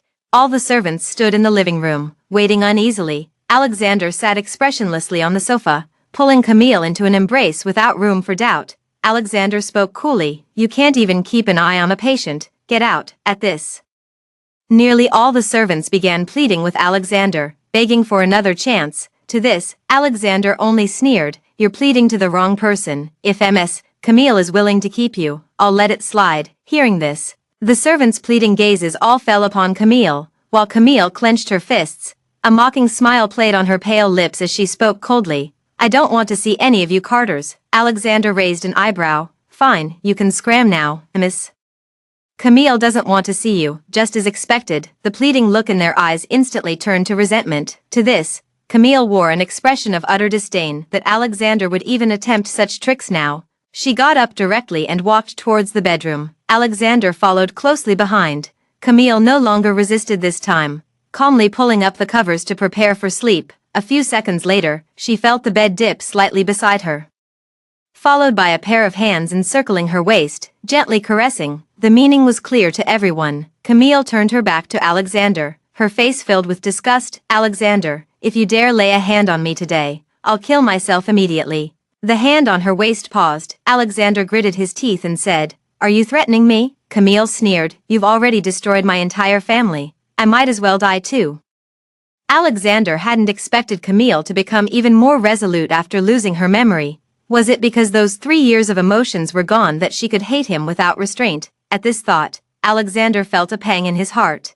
An indescribable discomfort. He stopped moving, only tightening his arms to pull Camille into his embrace. The next day, Camille woke up to find the space beside her empty. She smiled self-deprecatingly and got up to enter the bathroom. In the mirror, she could still see the marks Alexander had left on her. She rubbed the skin vigorously with an expressionless face, scrubbing until a patch of skin broke and faint traces of blood appeared. Outside the bathroom, Auntie Emily called out, "Miss, Devin is here and wants to see you." Camille paused, her tone turning colder. Devin, she knew this person, her father's close friend and right-hand man in the company. He was also Catherine's father. After learning that Catherine's family had conspired with Alexander to kill the Burton family, Camille also developed a deep loathing for the Sue family. This ungrateful wretch who bites the hand that feeds her will surely get her comeuppance sooner or later. Half an hour later, Camille came downstairs wearing loose clothes. In an instant, her gaze met a pair of narrow, shadowy eyes. Devin stood up first, a smile on his face. "You don't look well, miss. Are you still feeling unwell?" Camille glared coldly at his act and directly exposed it. "No need to put on a show in front of me. I know what you and Alexander have done." Devin paused mid-sentence, his smile fading. "In that case, I, Sue, shall speak frankly and without reserve," Camille retorted bluntly. "At this point, what more is there for us to say?" Seeing Camille being so uncooperative, Devin completely lost his patience. Devin glared venomously at Camille and said, "Camille, you know the Burton family is already finished. Do you really insist on staying here as a mistress rather than leaving? Must you be such an eyesore?" Camille was well aware that Devin was venting his anger on behalf of Catherine. She crossed her arms, her expression full of mockery. "If you want to avenge Catherine, does Alexander know about it?" Devin froze for a moment. Clearly he had come to make trouble behind Alexander's back. Camille frowned slightly. Devin was a veteran of the JK group, and this time he wouldn't have come behind Alexander's back just to deliver a single threat. She took a sip of water and spoke slowly. "You also brought the share transfer agreement, didn't you?" Devin didn't expect this Burton family young lady, who previously seemed naive, now appeared to know everything. His mind raced with thoughts, growing increasingly convinced that he needed to eliminate Camille. The Burton family is now a ticking time bomb, especially since this sudden power grab has left many in the group dissatisfied with them. To expect Camille to help them quell the internal turmoil in the company is absolutely impossible. The only option is to completely kick Camille out of JK. Devin had a grim expression and hadn't even spoken when Camille cut him off. "My shares mean nothing to Alexander. The only reason he came to me is that the old-timers under Dad aren't happy with your management." By now, Devin's face had turned the color of liver. In normal circumstances, whether it was negotiating deals or holding meetings, he was always the one in control. "Now I'm actually being overshadowed by a little girl," Devin said coldly. "Right now, apart from those few shares, you have no means to contend with us. I'm offering you a way out. Just hand over the shares to me. I'll buy them from you at market price and arrange for you to leave the country." Camille couldn't help but think Devin was truly a cunning old fox. Had she not known her brother was still alive, she might have actually agreed to these terms to get away from Alexander. Camille suddenly picked up a water glass and splashed it in Devin's face. "You pushed my Burton family into the fire, and you still expect me to make a deal with you? Devin, you're dreaming. As long as I'm here, don't even think about pocketing JK for yourself." Devin was completely enraged and raised his hand to slap Camille hard across the face. The slap was so forceful that it split the corner of her mouth, leaving a streak of blood. Devin glared with a vicious light in his eyes. "Since you don't know what's good for you, don't blame me for showing no mercy." As he spoke, Devin raised his hand again, ready to strike. Suddenly, the villa door swung open, And Alexander appeared in the doorway. His face darkened as he growled, "Stop." Alexander had barely stepped through the door when he saw Camille about to be struck. Moving closer, he noticed Camille's face was already badly swollen on one side. Instinctively, his voice carried a hint of anger as he asked, "Godfather, what are you doing here?" Alexander's gaze fell once more on the clear slap mark on Camille's cheek, his tone ambiguous. "You even hit someone under my protection." Devon showed no guilt for being exposed. Instead, he shamelessly turned the tables. "You've been hiding this woman all along. Don't you know what situation the company is in?" Alexander frowned slightly, his expression darkening. "My affairs don't require your interference, Godfather." Devon was instantly infuriated by his protective stance toward Camille. How dare you hide Camille? What about my daughter?" Alexander grew even more somber at these words. "She's already the CEO's wife, isn't that enough?" Devon was momentarily speechless. Initially, they had agreed that Catherine would marry Alexander, and Alexander hadn't broken that promise. Who would have thought Alexander wasn't just a fool hellbent on revenge? Ever since he helped Alexander take over JK Group, Alexander seized power at an unexpected speed, leaving him no chance at all. Camille stood between the two, maintaining a posture of covering her face the entire time, her dark hair slightly draped down, covering her petite face as silent teardrops fell unnoticed. Alexander felt his heart suddenly tighten at the sight, without a second thought. By the time he came to his senses, Camille was already tightly embraced in his arms. Camille was momentarily stunned as she found herself buried in an embrace that carried a hint of chill. She instinctively tried to break free, but was tightly restrained by Alexander's iron-like arms. She froze momentarily, then a look of disgust surfaced between her brows. Alexander was now holding her in front of Devon.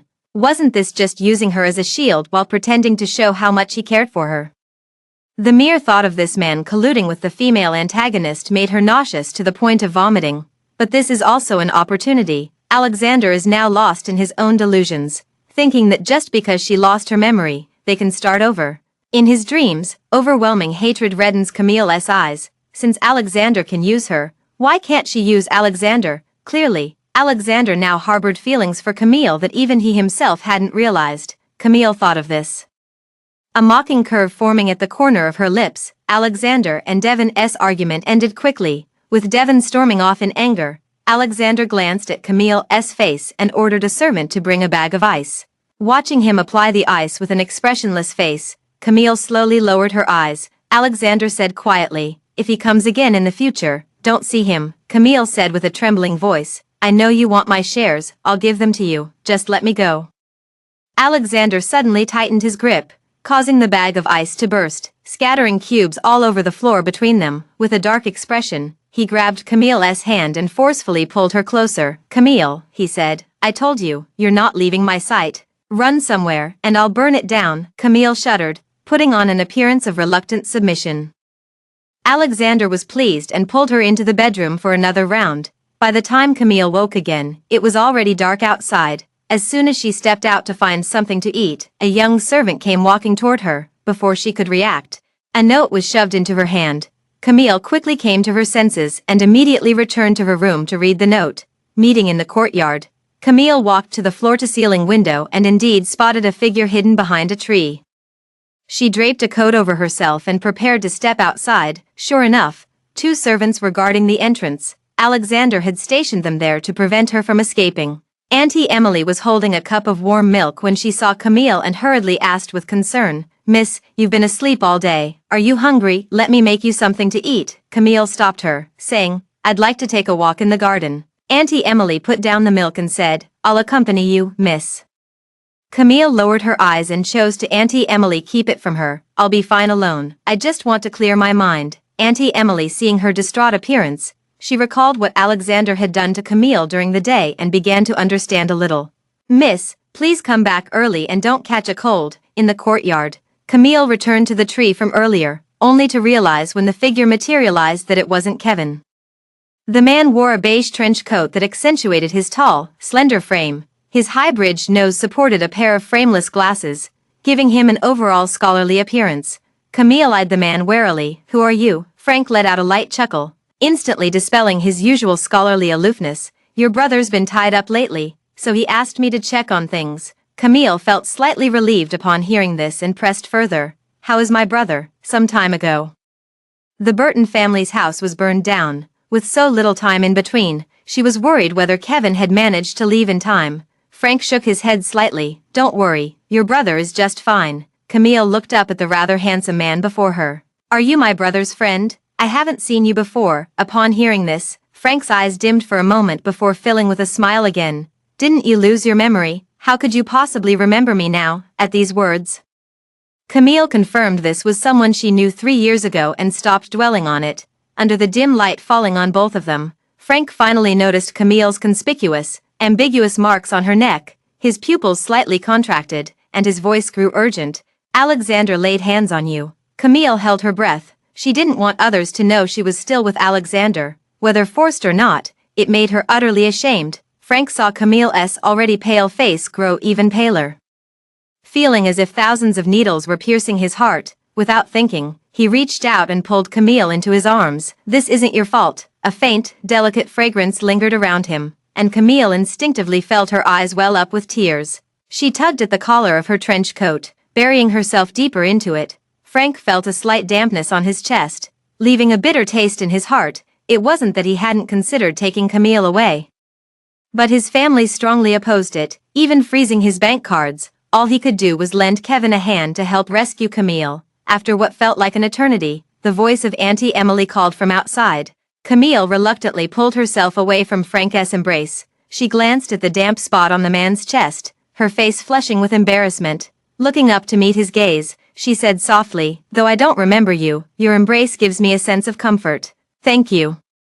Frank froze in surprise. Auntie Emily's voice grew closer. Camille knew it was time to leave. Before leaving, she turned back to Frank and said, Tell my brother I'm doing well and not to worry. A long-lost smile appeared on the girl's face, transforming the silvery white ground into the warmth of early spring, bringing a gentle warmth to her heart. Frank watched Camille's departing figure with a resolute expression. I will definitely take you away, definitely. The next day, Camille had a fever. The family doctor diagnosed it as a cold. Alexander scolded the servant upon hearing this and summoned Auntie Emily to the study. Camille watched as Alexander's men took Auntie Emily away, her heart skipping a beat. What are you trying to do? Camille tried to hold on to Auntie Emily, terrified that Alexander might harm Auntie Emily right now. Apart from the brother who couldn't appear, Auntie Emily was now her only remaining family. Auntie Emily looked touched and said, Don't worry about me, miss, I'll be fine. Auntie Emily's assistant Buck also smiled reassuringly. And Mrs. Camille, don't worry,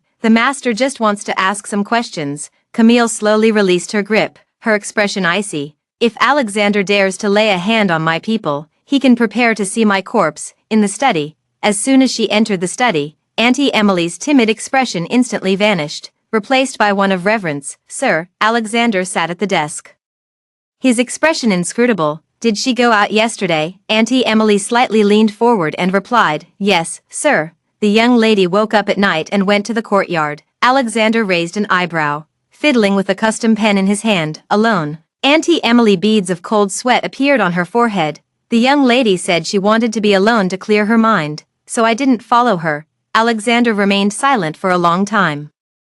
So long that Auntie Emily felt disaster was imminent in the next second. Alexander said coldly, You may leave. Hearing this, Auntie Emily felt as if granted a royal pardon and quickly exited the study. Alexander stood up and walked to the floor-to-ceiling window, watching the servants below clearing the snow from the courtyard. He thought of the Burton family's eldest son, Kevin. At first, he also believed the Burton family members, except for Camille, were all dead. Little did he expect Kevin to pull off a vanishing act right under his nose. If it weren't for Auntie Emily contacting him that night, he truly wouldn't have known. Last night, Camille must have gone to see Kevin, otherwise, she wouldn't have stayed alone in the courtyard for so long. Alexander's eyes darkened slightly. It seemed he needed to thoroughly investigate Kevin's south hiding place inside the bedroom. Camille looked at the sweaty, pale-faced Auntie Emily and immediately stood up, asking, Auntie Emily, what's wrong? Did Alexander do something to you? Auntie Emily turned her head to look at Camille, her expression somewhat complicated. Initially, she had no intention of betraying Camille, but the Burton family was already in decline, and most of the old servants of the Burton family had disappeared from City X due to Alexander's schemes.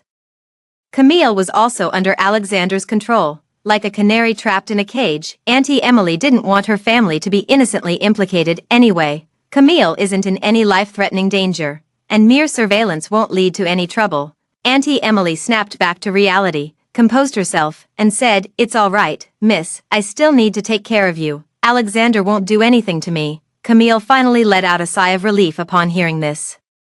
Auntie Emily pretended to help Camille back to bed. "Miss, you should get some more sleep." Before the words had fully left his mouth, hurried footsteps sounded outside the door. The footsteps passed by Camille's bedroom, heading swiftly toward the study. Assistant Buck walked into the study with an anxious expression, his tablet displaying City X's latest news. Silent upheaval. The largest local conglomerate, JK Group, suddenly changes hands.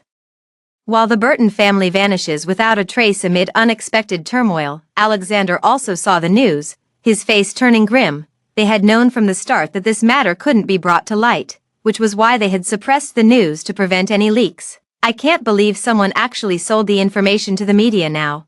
Alexander slammed the tablet onto the desk, his tone icy. "Investigate, find out who the mole in this company is."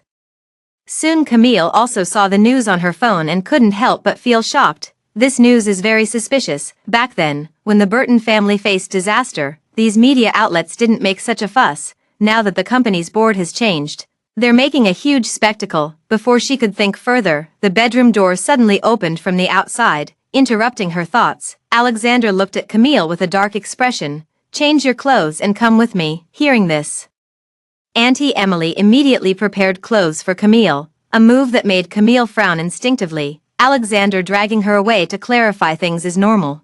But why would Auntie Emily, who always sides with her, listen so obediently to Alexander? Auntie Emily brought her a Chanel-style suit set, which looked slightly loose on Camille. Auntie Emily said with heartache in her eyes, "You've lost weight again, miss." Camille lowered her eyes and replied in a flat tone, "It's fine."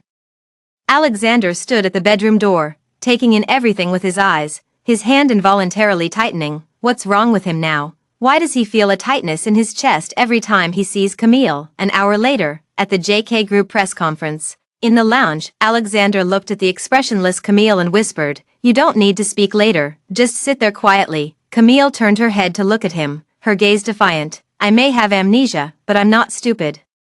Why should I help you?" Alexander let out a cold laugh. "If you won't go on stage, I'll drag you up there myself." The tension between the two instantly became palpable. The lights for the press conference had already turned on, and the clamor of media outside grew increasingly chaotic. Alexander glared at her fiercely, gritting his teeth. "If you don't attend, prepare to watch JK Group's stocks plummet. By then, the last remnants of your Burton family will be gone." Camille fumed.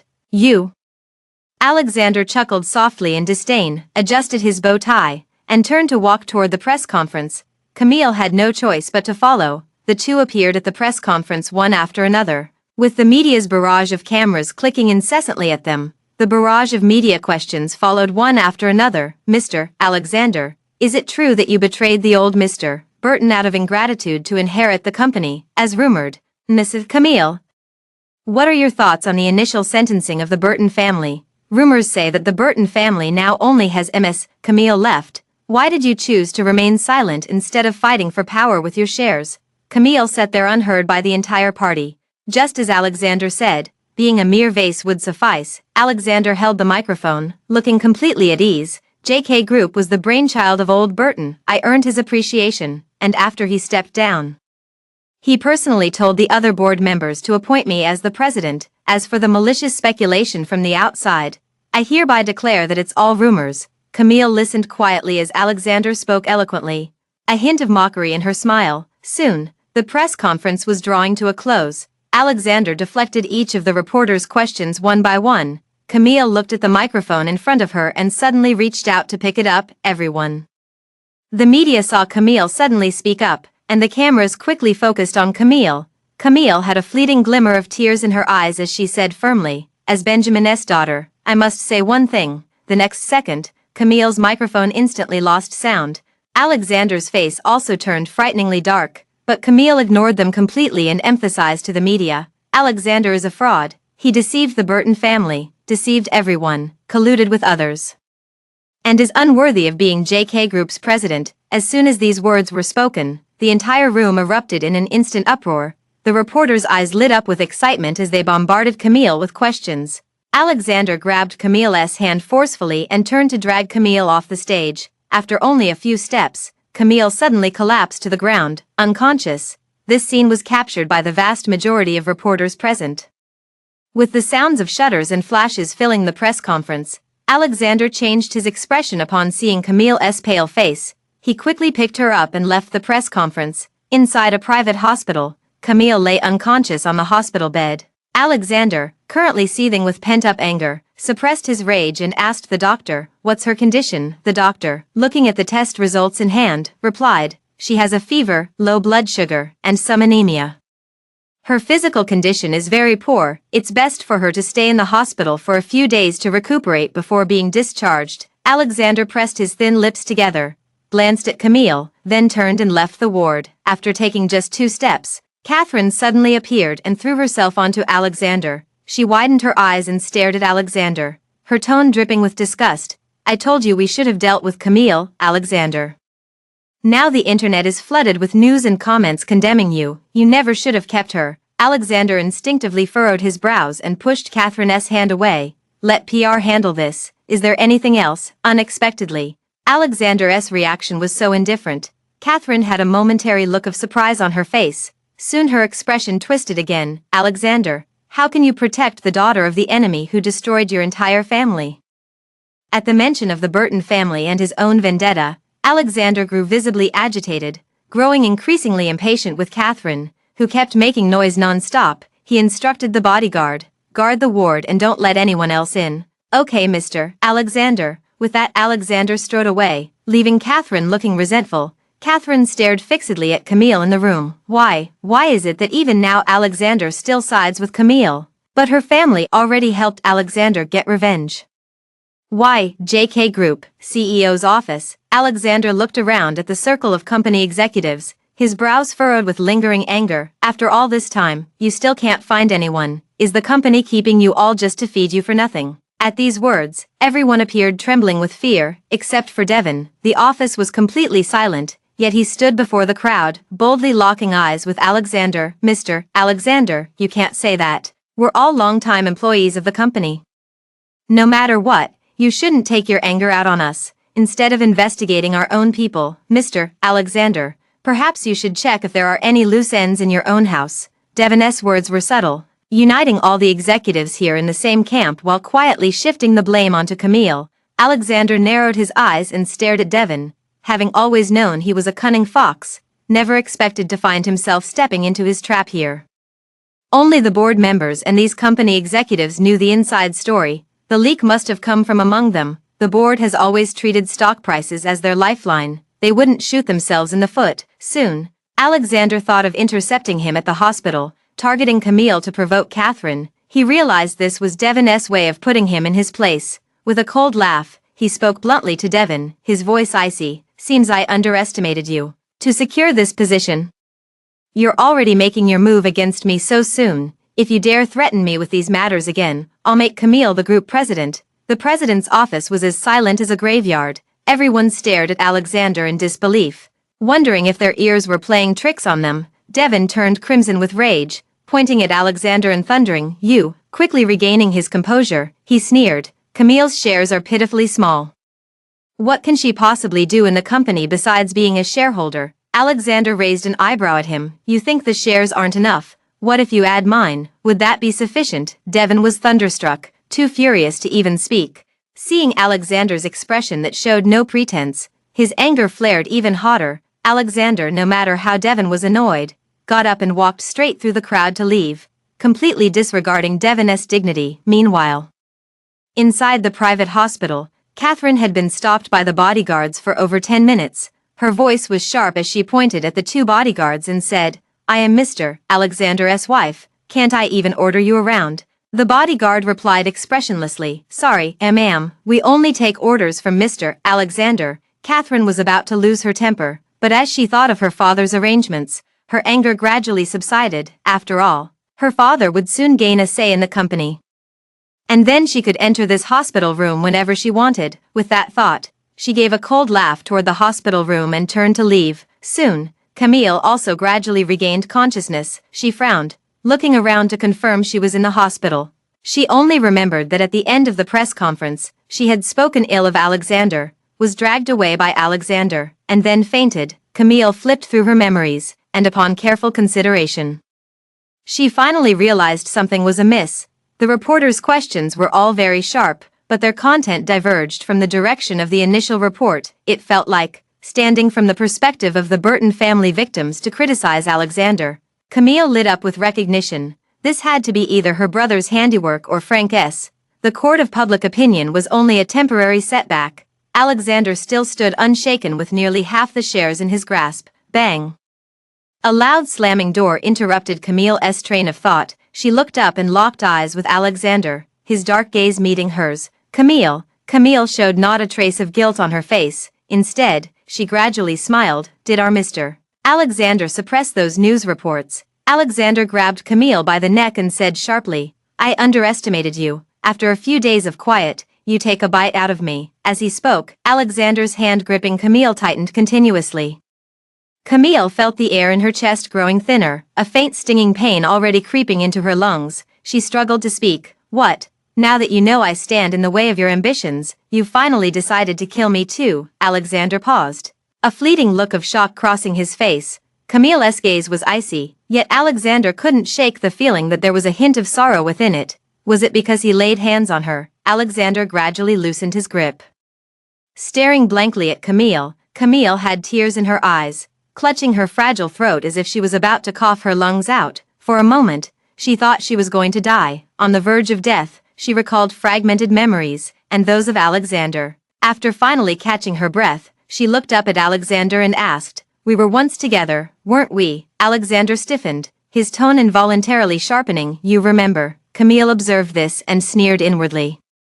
Her face showed an expression of disbelief and devastation. No, it can't be. Why would I fall in love with you? Alexander couldn't even stay angry at the sight and stepped forward to embrace her. Camille, calm down. Camille covered her head and let out a sudden, piercing scream. No, this is all fake. Camille's outburst was utterly sudden. Alexander had no choice but to hold her in his panic. While restraining the struggling Camille, he shouted outside, Get a doctor. The assistant Buck also snapped back to reality and immediately went to fetch a doctor. Alexander soothed gently, It's all fake, don't think about it, I'm here. Camille, look at me. Camille, the pain on her face eased slightly. She looked at Alexander with confusion, choking back a sob. Alexander showed a hint of joy on his face. It's me. Camille, you're tired, go to sleep. Camille obediently lay back on the hospital bed, her eyes icy cold in the place where Alexander couldn't see. She just found it ridiculous. Alexander claimed to seek revenge against the Burton family, yet couldn't help falling for her. Seeing his gentle expression, Camille found it eerily familiar. Perhaps he had often used that very look to deceive her during those 3 years.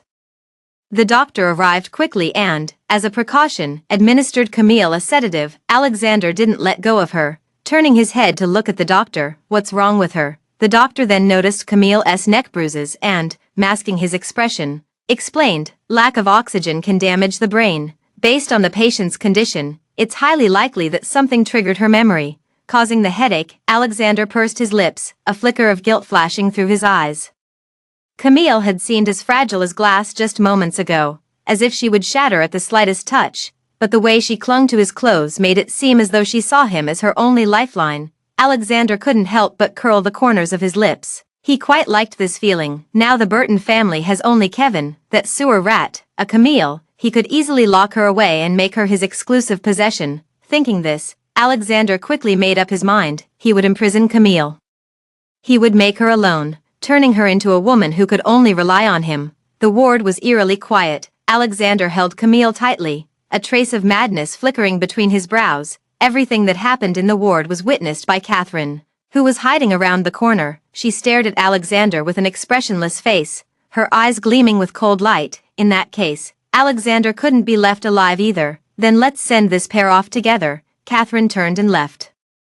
While inside the hospital room, Alexander remained completely unaware. Immersive translate. Meanwhile, in the family study, the expressions of the two men in the study were grave, especially Frank. He couldn't help but turn to Kevin and frown, saying, Are you sure about leaving Camille alone at the hospital? Didn't you see the state she's in? Kevin also recalled the video and medical records the doctor had given him earlier, nearly rushing out in anger. No, if I fail this time, Camille will truly be beyond saving. Frank clenched his fists in frustration, saying hoarsely, then what should we do? Camille's current condition, staying with Alexander any longer will only lead to disaster. Kevin shook his head. Haven't you noticed that Alexander's men have been searching for information about me lately? It's highly likely he already knows I'm not dead. Frank frowned, his expression extremely grim. That shouldn't be the case.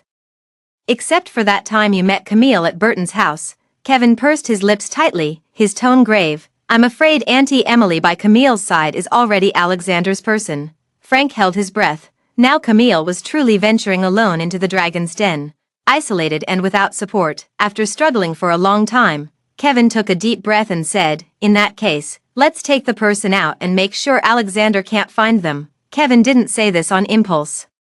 He calculated the chips in his hand. Though he couldn't go head-to-head with Alexander, it was enough. Frank immediately pressed further upon hearing this. Are you sure? Kevin pondered and said, first, we need to see if Alexander will take Camille away. The hospital is the safest place to take her. Frank replied without hesitation, I'll go to the hospital to see her. Immersive translate, City X private hospital. Inside the ward, Camille finally awoke from her deep slumber.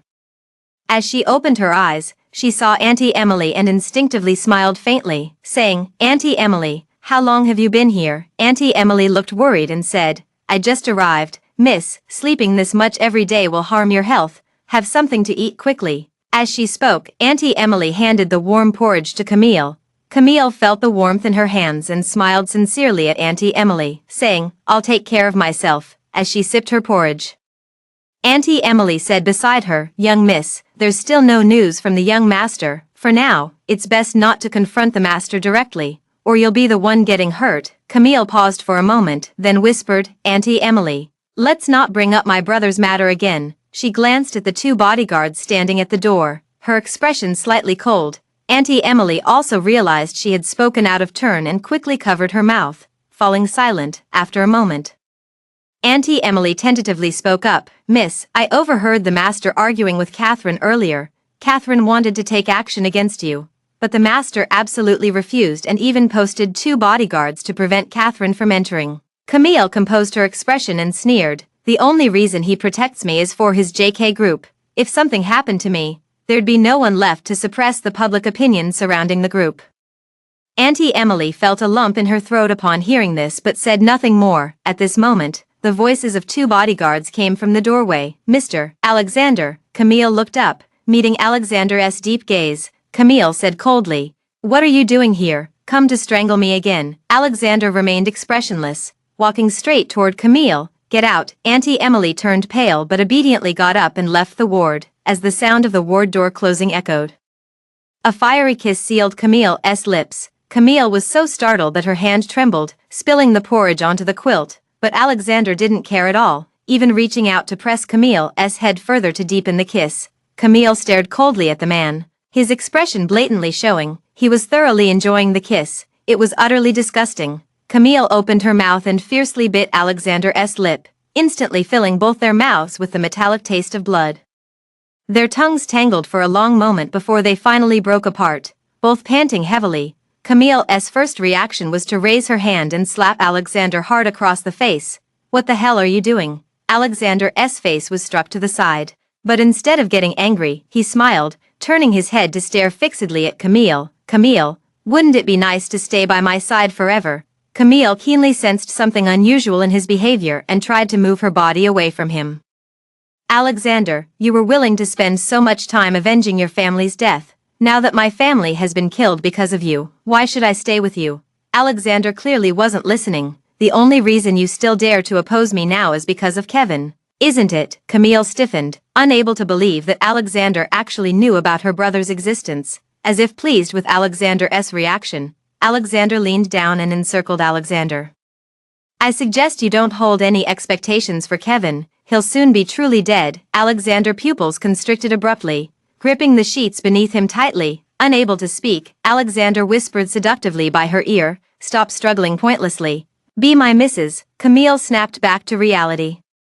pushing Alexander away with gritted teeth, saying, "I'd rather die than let you have your way." Alexander was infuriated by Camille's attitude and sneered, "Fine, when I drag Kevin before you, let's see if you still have the nerve." With that, Alexander stormed out, slamming the door behind him. Camille seemed to have all her strength drained in an instant as she leaned wearily against the headboard. "What should I do? Brother has been discovered."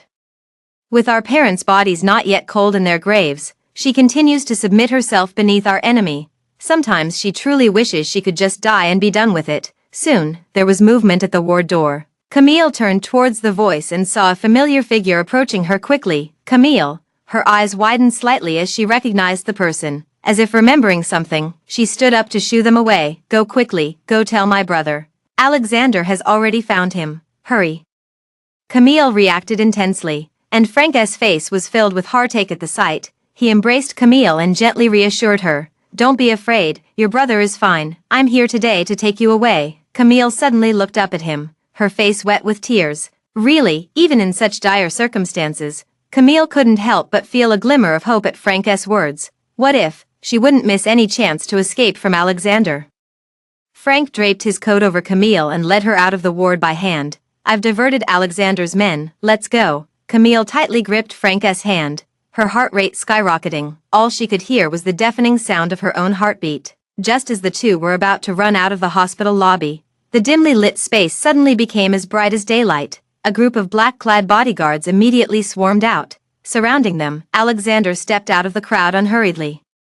His expression slightly dark. "How impressive. I knew it couldn't just be Kevin alone who kept evading us. Turns out there was an accomplice." Frank warily shielded Camille behind him, blocking Alexander's predatory gaze. Alexander's expression darkened further, his tone dropping lower. "I knew it. How could I have forgotten about you?" As if struck by a thought, he suddenly sneered coldly. "She doesn't remember you at all now. Your chivalry is pointless. She's already mine." Alexander glanced at Camille, his face brimming with triumph. Frank pursed his lips, looking displeased. For the past 3 years, he had been Camille's invisible shadow. Upon learning Camille liked Alexander, he voluntarily stepped back, choosing to silently protect her. But Alexander always saw him as a thorn in his side, frequently making things difficult for him. Camille couldn't understand their conversation, but her body instinctively moved away from Alexander. Alexander narrowed his eyes slightly and said to Camille, "Come here." Camille was extremely resistant and firmly refused, saying, "No way." Alexander gritted his teeth and said, "If you don't want to see Frank and Kevin crippled, you'd better come here." Such threats Camille had heard hundreds of times. Frank stepped forward and said, "Alexander, if you lay a hand on me, aren't you afraid the partnership between JK Group and the Anderson family will collapse?" Alexander let out a mocking laugh as he took the iron rod handed to him by a bodyguard. "Did you really think I hadn't noticed all those little tricks you've been pulling? Soon, the cutting-edge technology you rely on won't be exclusive to your Anderson family anymore." With that, he slowly advanced toward Camille and the other, iron rod in hand. Before Frank could react, 2 bodyguards suddenly rushed out and pinned Frank down firmly. Alexander sneered and swung the rod straight at Frank's legs. Ah! A piercing scream filled the silent hospital lobby. Frank clutched his left leg, collapsing to the ground in agony. Camille widened her eyes in disbelief. "Alexander, have you gone mad?" She immediately crouched down to examine Frank's injury. "Are you okay?" Frank turned pale with pain, his forehead covered in cold sweat. He looked down at his left leg, where a faint trace of blood seeped through the black dress pants. With great difficulty, he forced out a few words from his throat. "Must be a fracture." Alexander shook the iron rod in his hand and sneered. "I hate it most when someone touches what's mine." "Frank, this is just a warning." As soon as the words fell, Camille was yanked up by the bodyguards and forcibly dragged behind Alexander. Frank's eyes filled with ferocity, growled unwillingly, "Alexander." Alexander looked down at him with disdain, let out a mocking laugh, and left with a group of people. Frank clenched his teeth, staring intently at Alexander's retreating figure, silently swearing in his heart, he must bring Alexander down, no matter what. On the other side, Camille snapped back to reality, staring at Alexander's profile, a chill running down her spine. She knew Alexander's methods, but never imagined he would act so recklessly, utterly disregarding others. Noticing Camille's gaze, Alexander turned his head and smiled at Camille. "I told you, if you run away again, I'll destroy every place you've been."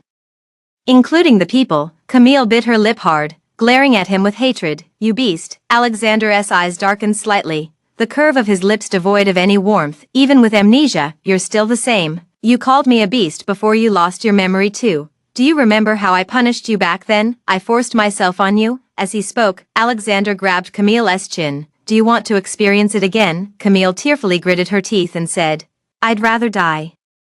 Alexander gazed at her face, momentarily dazed. The Burton family's tragedy and Camille's face at this moment seemed to overlap. The same hatred, the same unwillingness. Alexander suddenly recalled that document investigating his parents' deaths. He felt an inexplicable panic in his heart. Without regard for the others, Alexander left in a hurry with car keys in hand, his eyes filled with a trace of panic. JK Group. Inside the president's office, Assistant Buck stood in place.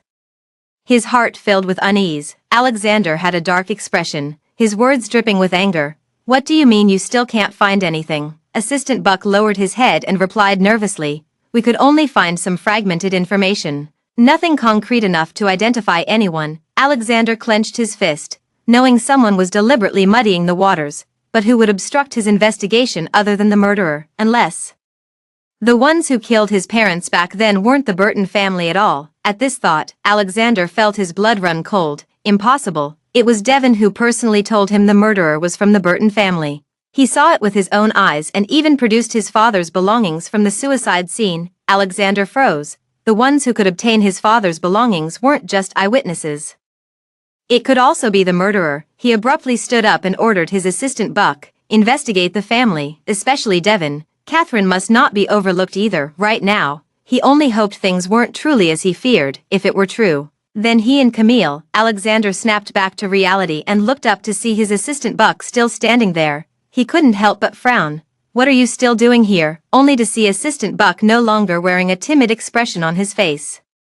Mr. Alexander, I'm sorry, I'm Mr. Devon's man. The temperature in the office instantly dropped to freezing. Alexander darkened his face and gritted his teeth, saying, what did you say? Assistant Buck put down the tablet in his hand and smiled very appropriately. Sorry, Mr. Alexander, I am working for Mr. Devon. Alexander stared at him with gloomy eyes. So, what were you hiding by my side for so long? Assistant Buck no longer concealed anything and admitted frankly, your documents, as well as the seal, are now in the hands of Mr. Devon. In other words, Mr. Alexander, you will soon be removed as president by the board of directors. Alexander slammed the desk hard. He took a deep breath, suppressing the fury within. So the murderer mentioned in the documents was indeed Devon, and you deliberately erased his name for him. Assistant Buck maintained an unchanged smile, the implication of which was self-evident. Alexander couldn't help but laugh in sheer exasperation. All these years, he had actually been working for the murderer who destroyed his entire family, and even targeted the innocent Burton family, leaving them ruined and bereaved. The thought of having served his family's killer as a father figure for so many years made it impossible for him to restrain his violent rage. At that moment, several bodyguards appeared at the office door. Assistant Buck smiled and said, escort Mr. Alexander back.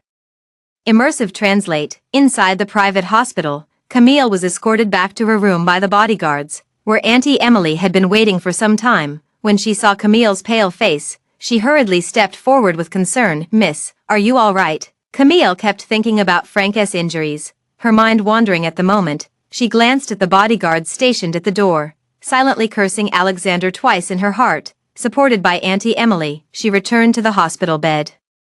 Her gaze at Auntie Emily filled with helplessness. What should we do, Auntie Emily? Alexander already knows my brother is still alive. Will something happen to him? Camille kept regretting in her heart that she shouldn't have left with Frank. That way Frank wouldn't have gotten into trouble. Camille's current state also made Auntie Emily feel guilty. After all, it was she who told Kevin's whereabouts to Alexander, but confessing now wouldn't do any good. Auntie Emily composed herself and gently comforted. The young master is so outstanding, he definitely won't be caught easily. Miss, you should get some sleep now, or the young master would worry if your health deteriorates. Camille reluctantly lay down. Soon, heavy drowsiness weighed down her eyelids. The next day, Camille was awakened by the sound of an argument. As she got up, she saw Auntie Emily being stopped by two bodyguards at the door. Auntie Emily still arguing with them about something.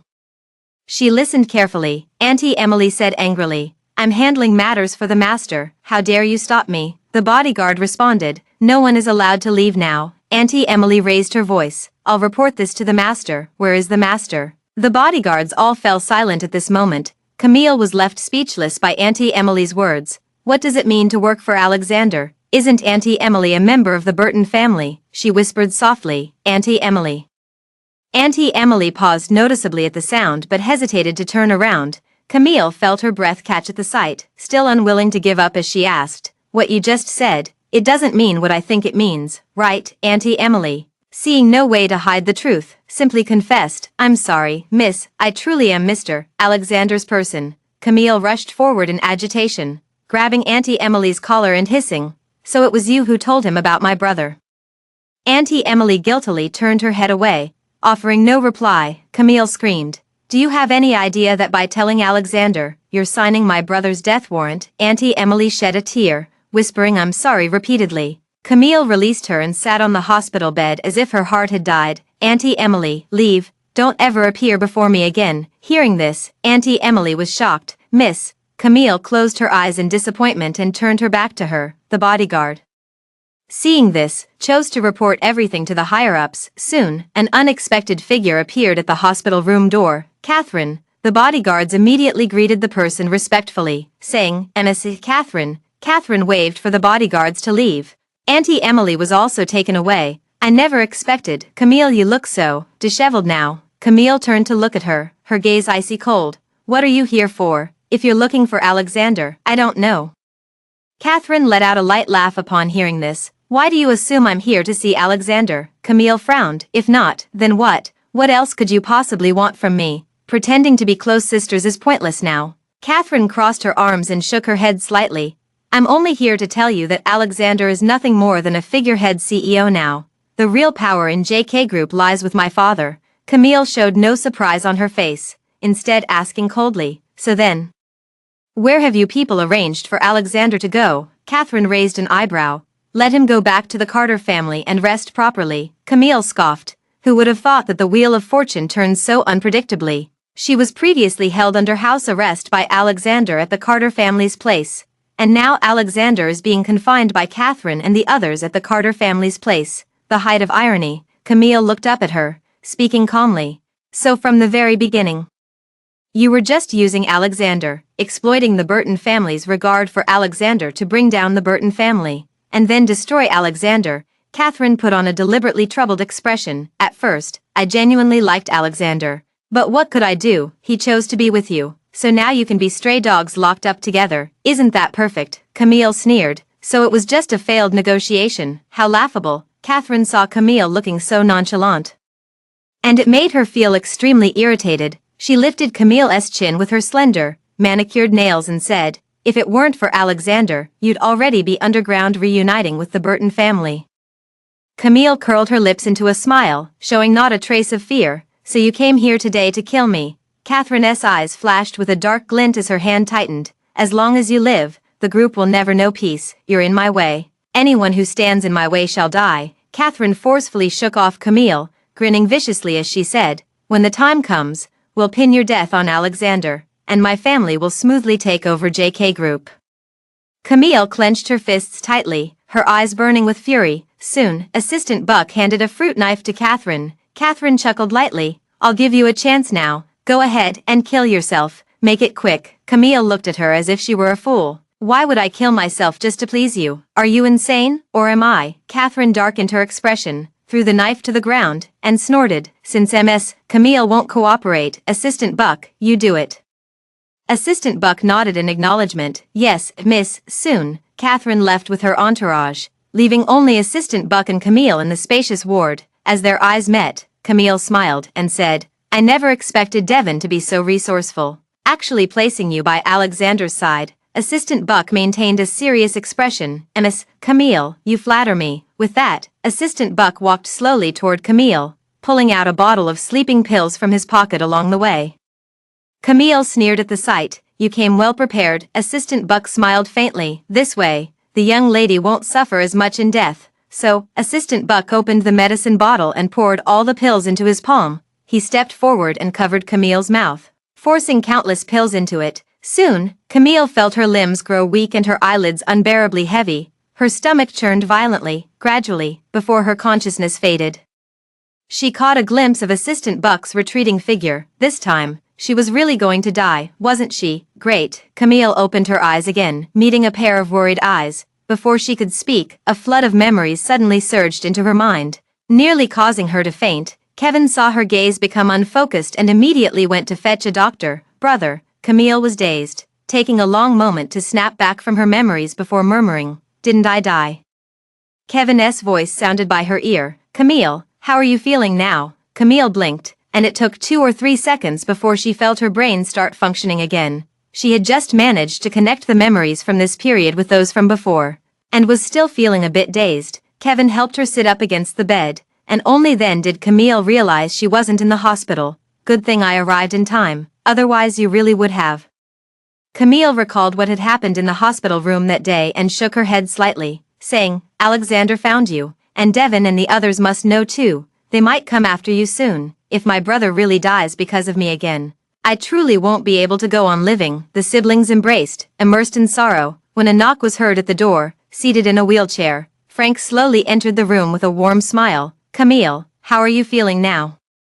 Camille's gaze instantly fell on Frank's left leg cast, and she choked up. "Your leg?" Frank shook his head. "I'm fine. The doctor said it's just a fracture, and it'll heal in 2 months. Camille let out a guilty tear. "I'm sorry, it's all because of me. The Burton family's downfall, the death of family members, Frank's injury, all because of her." Frank's gentle voice carried an undeniable tone. "It's not your fault, it's Alexander's." He looked out the window, his frameless glasses glinting coldly. "I'll make him pay." At this moment, Kevin also spoke up. "Now that Devin is in power but hasn't pursued me further, it's very likely Alexander didn't pass on my information to them. We can use this to reconnect with our previous contacts." Camille listened in confusion. "Are they from the company?" Kevin flashed a hint of amusement in his eyes. "And who might you be?" Camille frowned slightly, but it was quickly smoothed away by Frank reaching out to soothe her. "Those uncles." Kevin shook his head. "It was Assistant Buck." Camille was genuinely shocked this time, her voice involuntarily rising. "Assistant Buck, wasn't he?" Kevin laughed.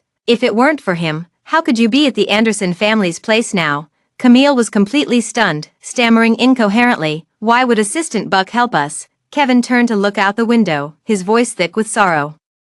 "Assistant Buck was once a student sponsored by my father. When he learned about the Burton family's misfortune, he immediately sought me out to offer his help." At the thought of Benjamin, Camille's eyes turned slightly red. Soon she composed herself and asked, "So what should we do now?" Kevin looked at Camille with guilt in his eyes. "I can't step forward yet. I don't have enough evidence to clear things up. You'll have to face the public alone for now." Camille tightened her hands slightly, her gaze resolute. "It's okay, brother, I can do it." Frank chimed in worriedly. "Let's wait until Camille has rested before we take action." Kevin responded with a mix of amusement and exasperation. "She's my own sister. Do you really think I'd be that harsh on her?" His gaze settled on Frank, and he remarked vaguely, "Some people have endured for 3 years. No need to hold back any longer. Even I can't stand to watch it." Camille, having regained her memories, naturally understood what her brother was referring to. A faint blush crept across her pale face. Frank also looked somewhat embarrassed. He quickly released Camille's hand and excused himself from the room. Only the siblings were in the room. Kevin looked at the door and smiled, saying, "Camille, what do you think of Frank?" Camille smiled wryly and said, "Brother, I've remembered everything now. There's no need to ask me in such a roundabout way." Kevin's eyes lit up for a moment as he asked directly, "Then what are your thoughts?" "I can see Frank's sincerity. He's truly devoted to you." Camille also remembered Frank's helping hand during the Burton family's crisis, and her heart warmed. She lowered her head and whispered softly, "I'm not made of stone. I can't turn a blind eye to what he's done for me, but I'm no longer worthy of being with him." Kevin frowned upon hearing this. "Camille, why would you think that?"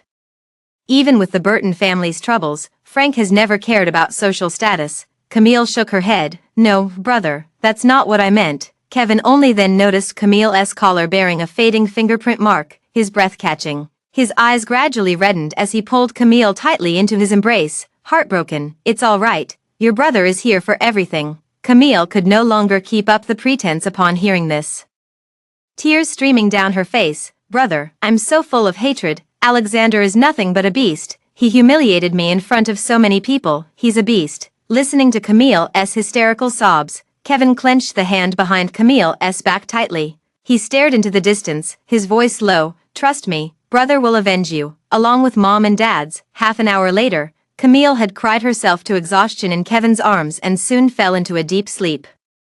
Kevin gently placed Camille back on the bed, then turned and left the room. Inside the study, Kevin had just walked through the door when he was immediately met with Frank's question. "Camille, how is she?" He sighed, his eyes filled with resentment. "She just fell asleep." That ungrateful Alexander must have done something else to Camille. Her emotions are still unstable. Frank's eyes flashed coldly upon hearing this. "I won't let him get away with it." Kevin pressed his lips together and picked up a few contracts from the desk to flip through. "Is the stock transfer agreement in order?" Frank nodded, still looking somewhat hesitant. "Are these empty promises of yours really feasible?" Kevin let out a cold laugh. The Burton family has only been in turmoil for a short time, yet the leadership has already changed 2 or 3 times. It shows the board is just a facade, probably long since turned into a plaything for either Devon or Alexander.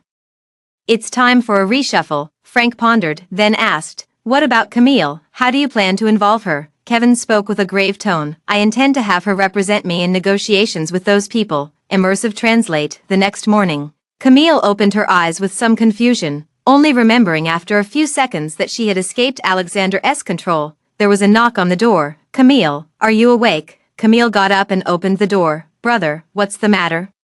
Kevin looked somewhat displeased. "Alexander wants to meet with us, saying he can give us the shares." Camille paused in her movements. "What?" Kevin noticed her reluctance and said gently, "It's fine, if you don't want to go, just stay home and wait for me to return." Camille lowered her eyes. "He wants to see me, doesn't he?" Kevin felt a lump in his throat as he looked at his emaciated sister, his heart aching too much to speak. Soon, Camille lifted her head to look at him again, a smile curling at the corners of her lips. "Since we can get the shares for free, why not go for it?" Kevin witnessed this with a mix of complex emotions. Camille was the Burton family's beloved young lady, doted on by everyone. Yet now she could endure humiliation for the sake of revenge. Kevin sighed and said, "Then get changed and come downstairs. We'll go after breakfast." Immersive translate. 2 hours later, at the Carter residence. Camille looked at this cage that had imprisoned her for days, her body involuntarily beginning to tremble. Kevin quickly embraced her upon seeing this. "Camille, don't be afraid." Enveloped in warmth, Camille took a deep breath. She looked up and saw Alexander standing not far away. Alexander appeared noticeably thinner, wearing only a thin shirt. His gaze was heavy as he looked at Camille. "You're here." Kevin's expression darkened the moment he saw him, thinking of his sister's reaction.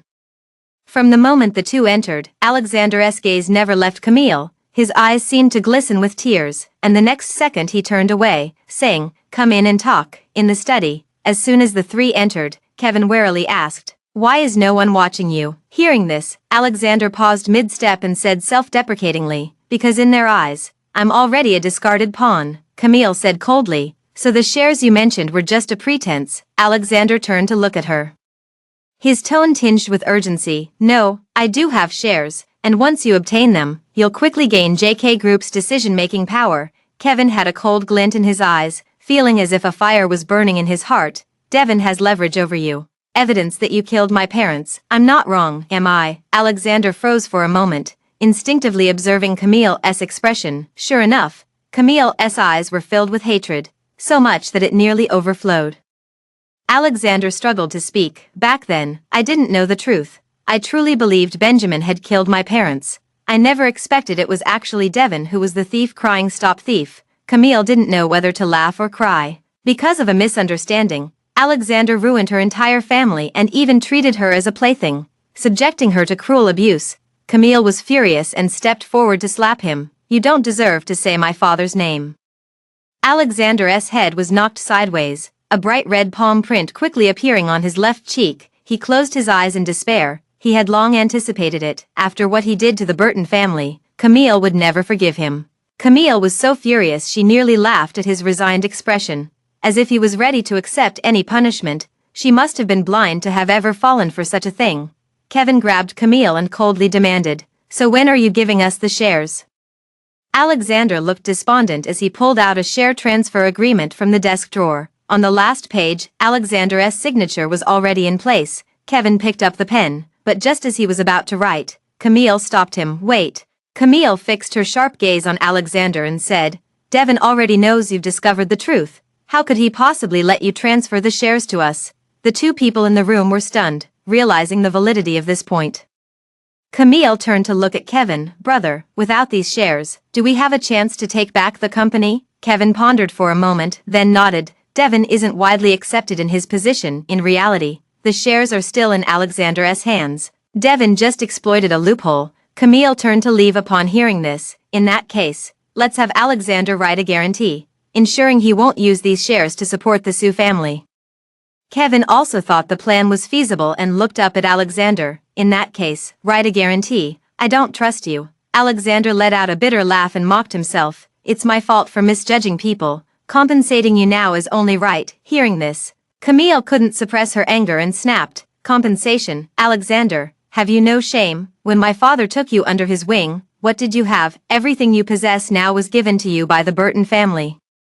And now you dare talk about compensation? Do you even have any decency left? Kevin's gaze was equally hostile. Alexander looked at Camille, her entire demeanor bristling with hostility, guilt, remorse, and regret weighed so heavily on him that he could barely breathe. Soon, Kevin took the guarantee letter, glanced up at Alexander and said, Let's go. Camille turned to leave the room upon hearing this. Alexander suddenly called out to her, Camille. Camille responded coldly, What else do you want? Alexander gazed at her profile and said softly, After this is over, I'll turn myself in at the police station.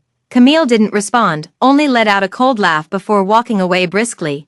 Camille followed Kevin as they left the Carter family villa. After getting into the car, Camille asked anxiously, Brother, without the leverage of the shares, what bargaining chip do we have left to defeat Devin? Kevin gazed expressionlessly at the scenery flashing past the window and said, Devin has done plenty of shady things. The Carter family is just one of them. As long as we have evidence to expose Devin, he's finished. Camille frowned tightly upon hearing this.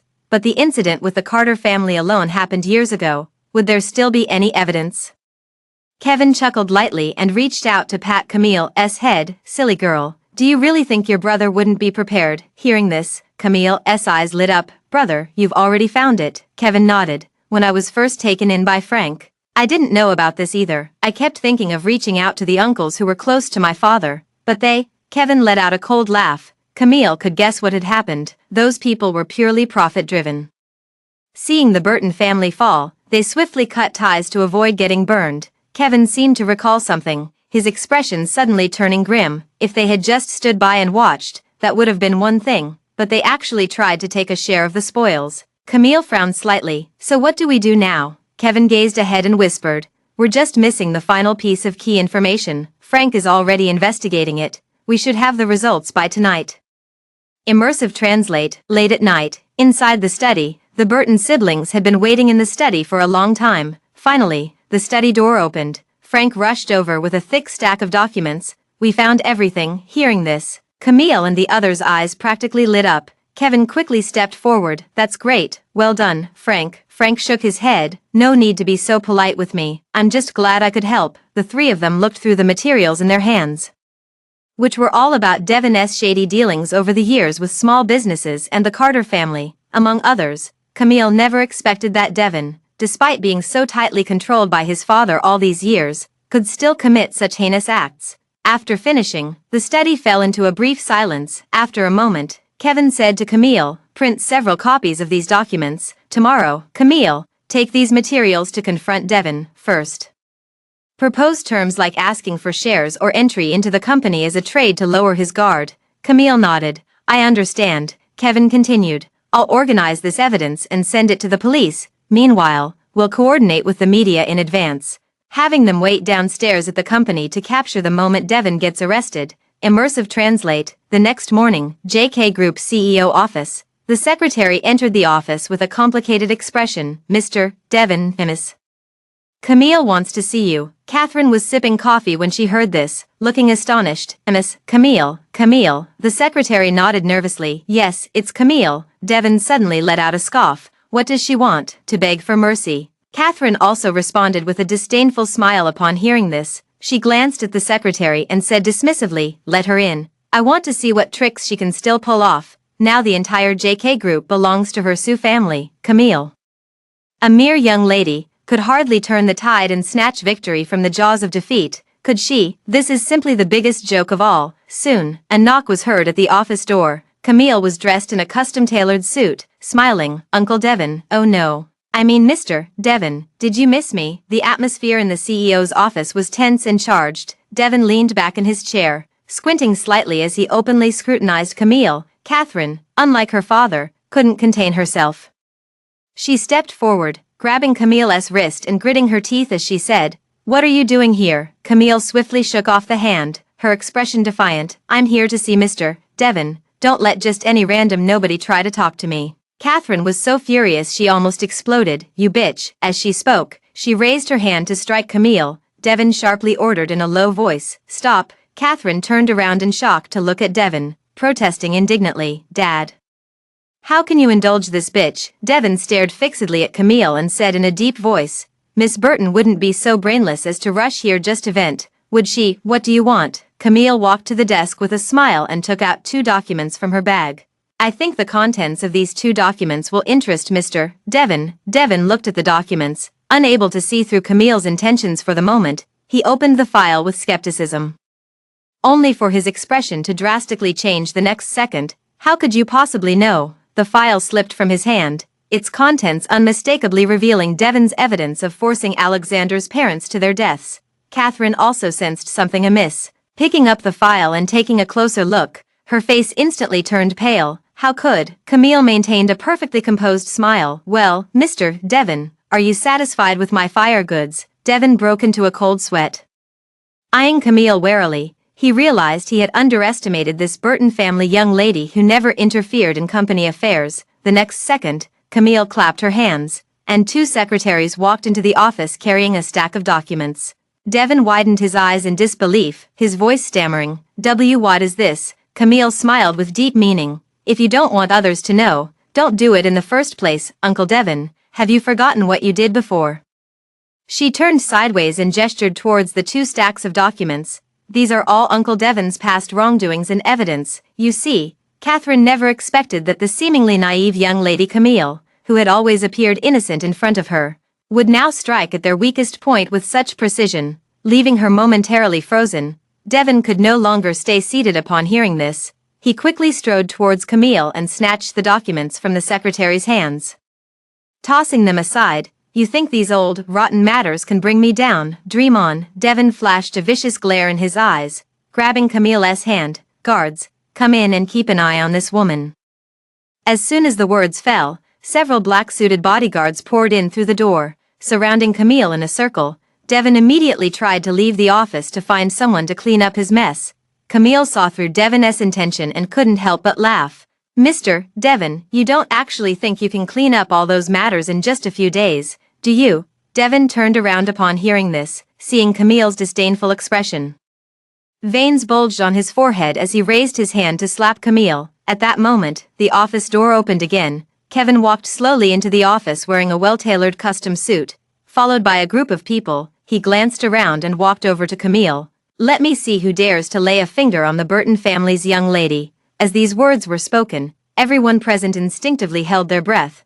Kevin radiated an intimidating aura that made people shrink back. He turned his head to look at Devin, forcing a smile, but his eyes were ice-cold. "Mr. Devin, long time no see." Chapter 35. Catherine glared venomously at Kevin. "You're actually still alive," Kevin said with a dark expression and a slight smirk. "How could I die in peace without getting rid of you and Devin, these 2 cancers?" Catherine clenched her fists and stepped forward, ready to retort. Devin reached out to stop her, his eyes shadowed as he glared at the 2. "It's too late for you to show up now. The company already belongs to our Sioux family." Kevin raised an eyebrow, hands in his pockets, looking utterly confident. "Is that so?" No sooner had the words been spoken than a commotion erupted outside the door. Bang! The office door was forcefully pushed open from the outside. Police officers stormed into the office, their expressions grave as one announced, "Devin and Catherine, you're both suspected of violating commercial law. You'll need to come with us now." Devin and Catherine were still in a daze when the police handcuffed them. Catherine snapped to realization, turning to glare at Camille. "This was your doing." Camille crossed her arms, wearing a mocking expression. "So what if it was?" "What?" Feeling embarrassed about being ousted before you even warmed the seat, You'll be even more humiliated when you face court next, Catherine fumed. You, behave yourself and come with us for questioning. The police officer sternly reprimanded. As they were being forced into the police car, Camille clearly saw Devon's defeated expression. Realizing he must have known all hope was lost, Camille couldn't help but let out a scornful laugh. If only they had known better, they wouldn't have come to this. In the following days, Kevin finally reappeared in everyone's sight. Almost everyone was shocked, never expecting Kevin to still be alive. Kevin within just a few days of returning as CEO.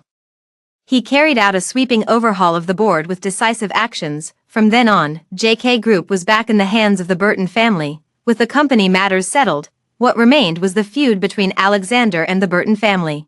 Kevin submitted the evidence of Alexander's criminal activities, which he had gathered during this period, to the police. Soon after, Alexander was also arrested for investigation. Alexander on the day he was taken away.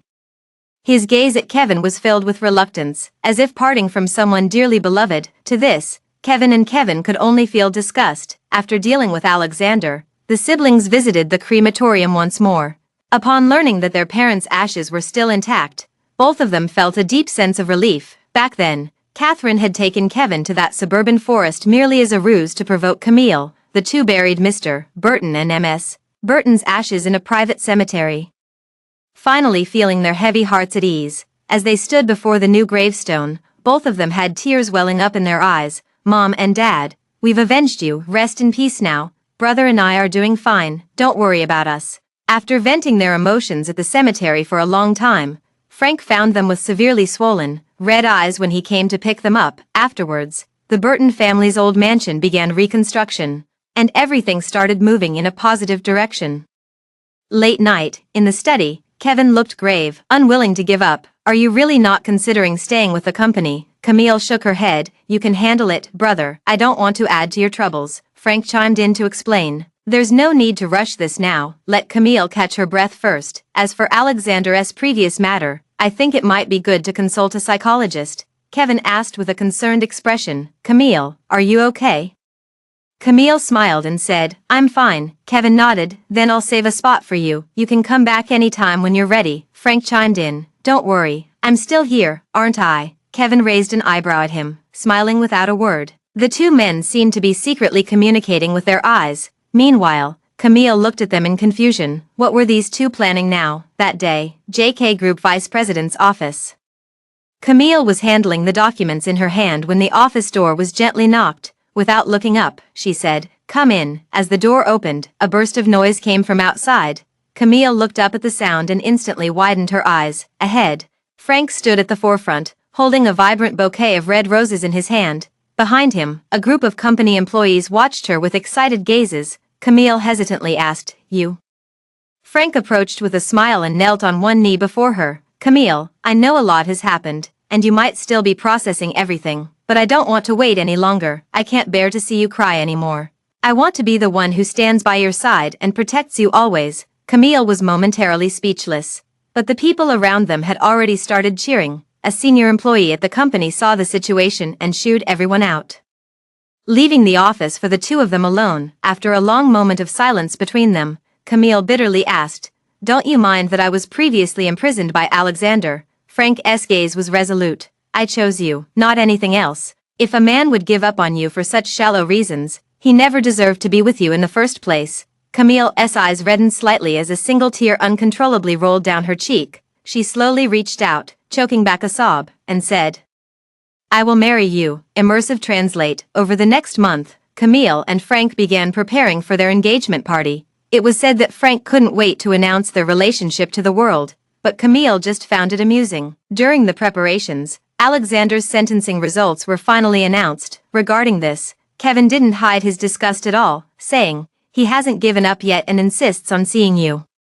Camille neither agreed nor disagreed, simply laughing and saying, I'm busy right now, with so much to do for the engagement party. The next day, in the prison visitation room, Camille looked at Alexander with a complicated expression. Do you still need something from me? Alexander forced a weak smile. I've never properly apologized to you all this time. I'm sorry. Camille took a slight breath, then calmly said, Is there any point in talking about this now? Alexander felt increasingly bitter at the sight. Once, his relationship with Camille wasn't just a pretense. His heart had unknowingly been filled by Camille, his eyes slightly reddened, his voice full of regret. If only I had known the truth back then. Camille coldly interrupted him. Enough, Alexander. There's no turning back once the arrow leaves the bow. No room for regrets in this world. Alexander lowered his head in dejection and fell silent.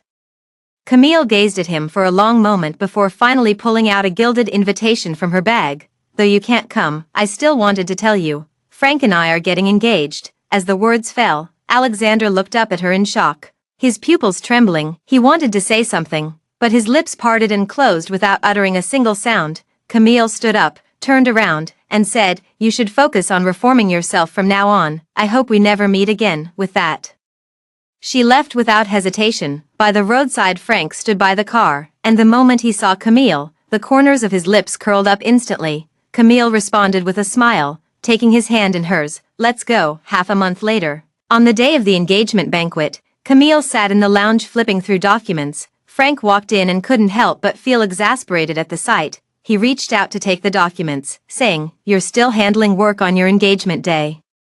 Camille pursed her lips into a smile. "The company is so big that my brother can't manage everything alone. I have to lend a hand too." As she spoke, Camille stood up and smilingly linked arms with Frank. "Let's go. The engagement banquet is starting." The end.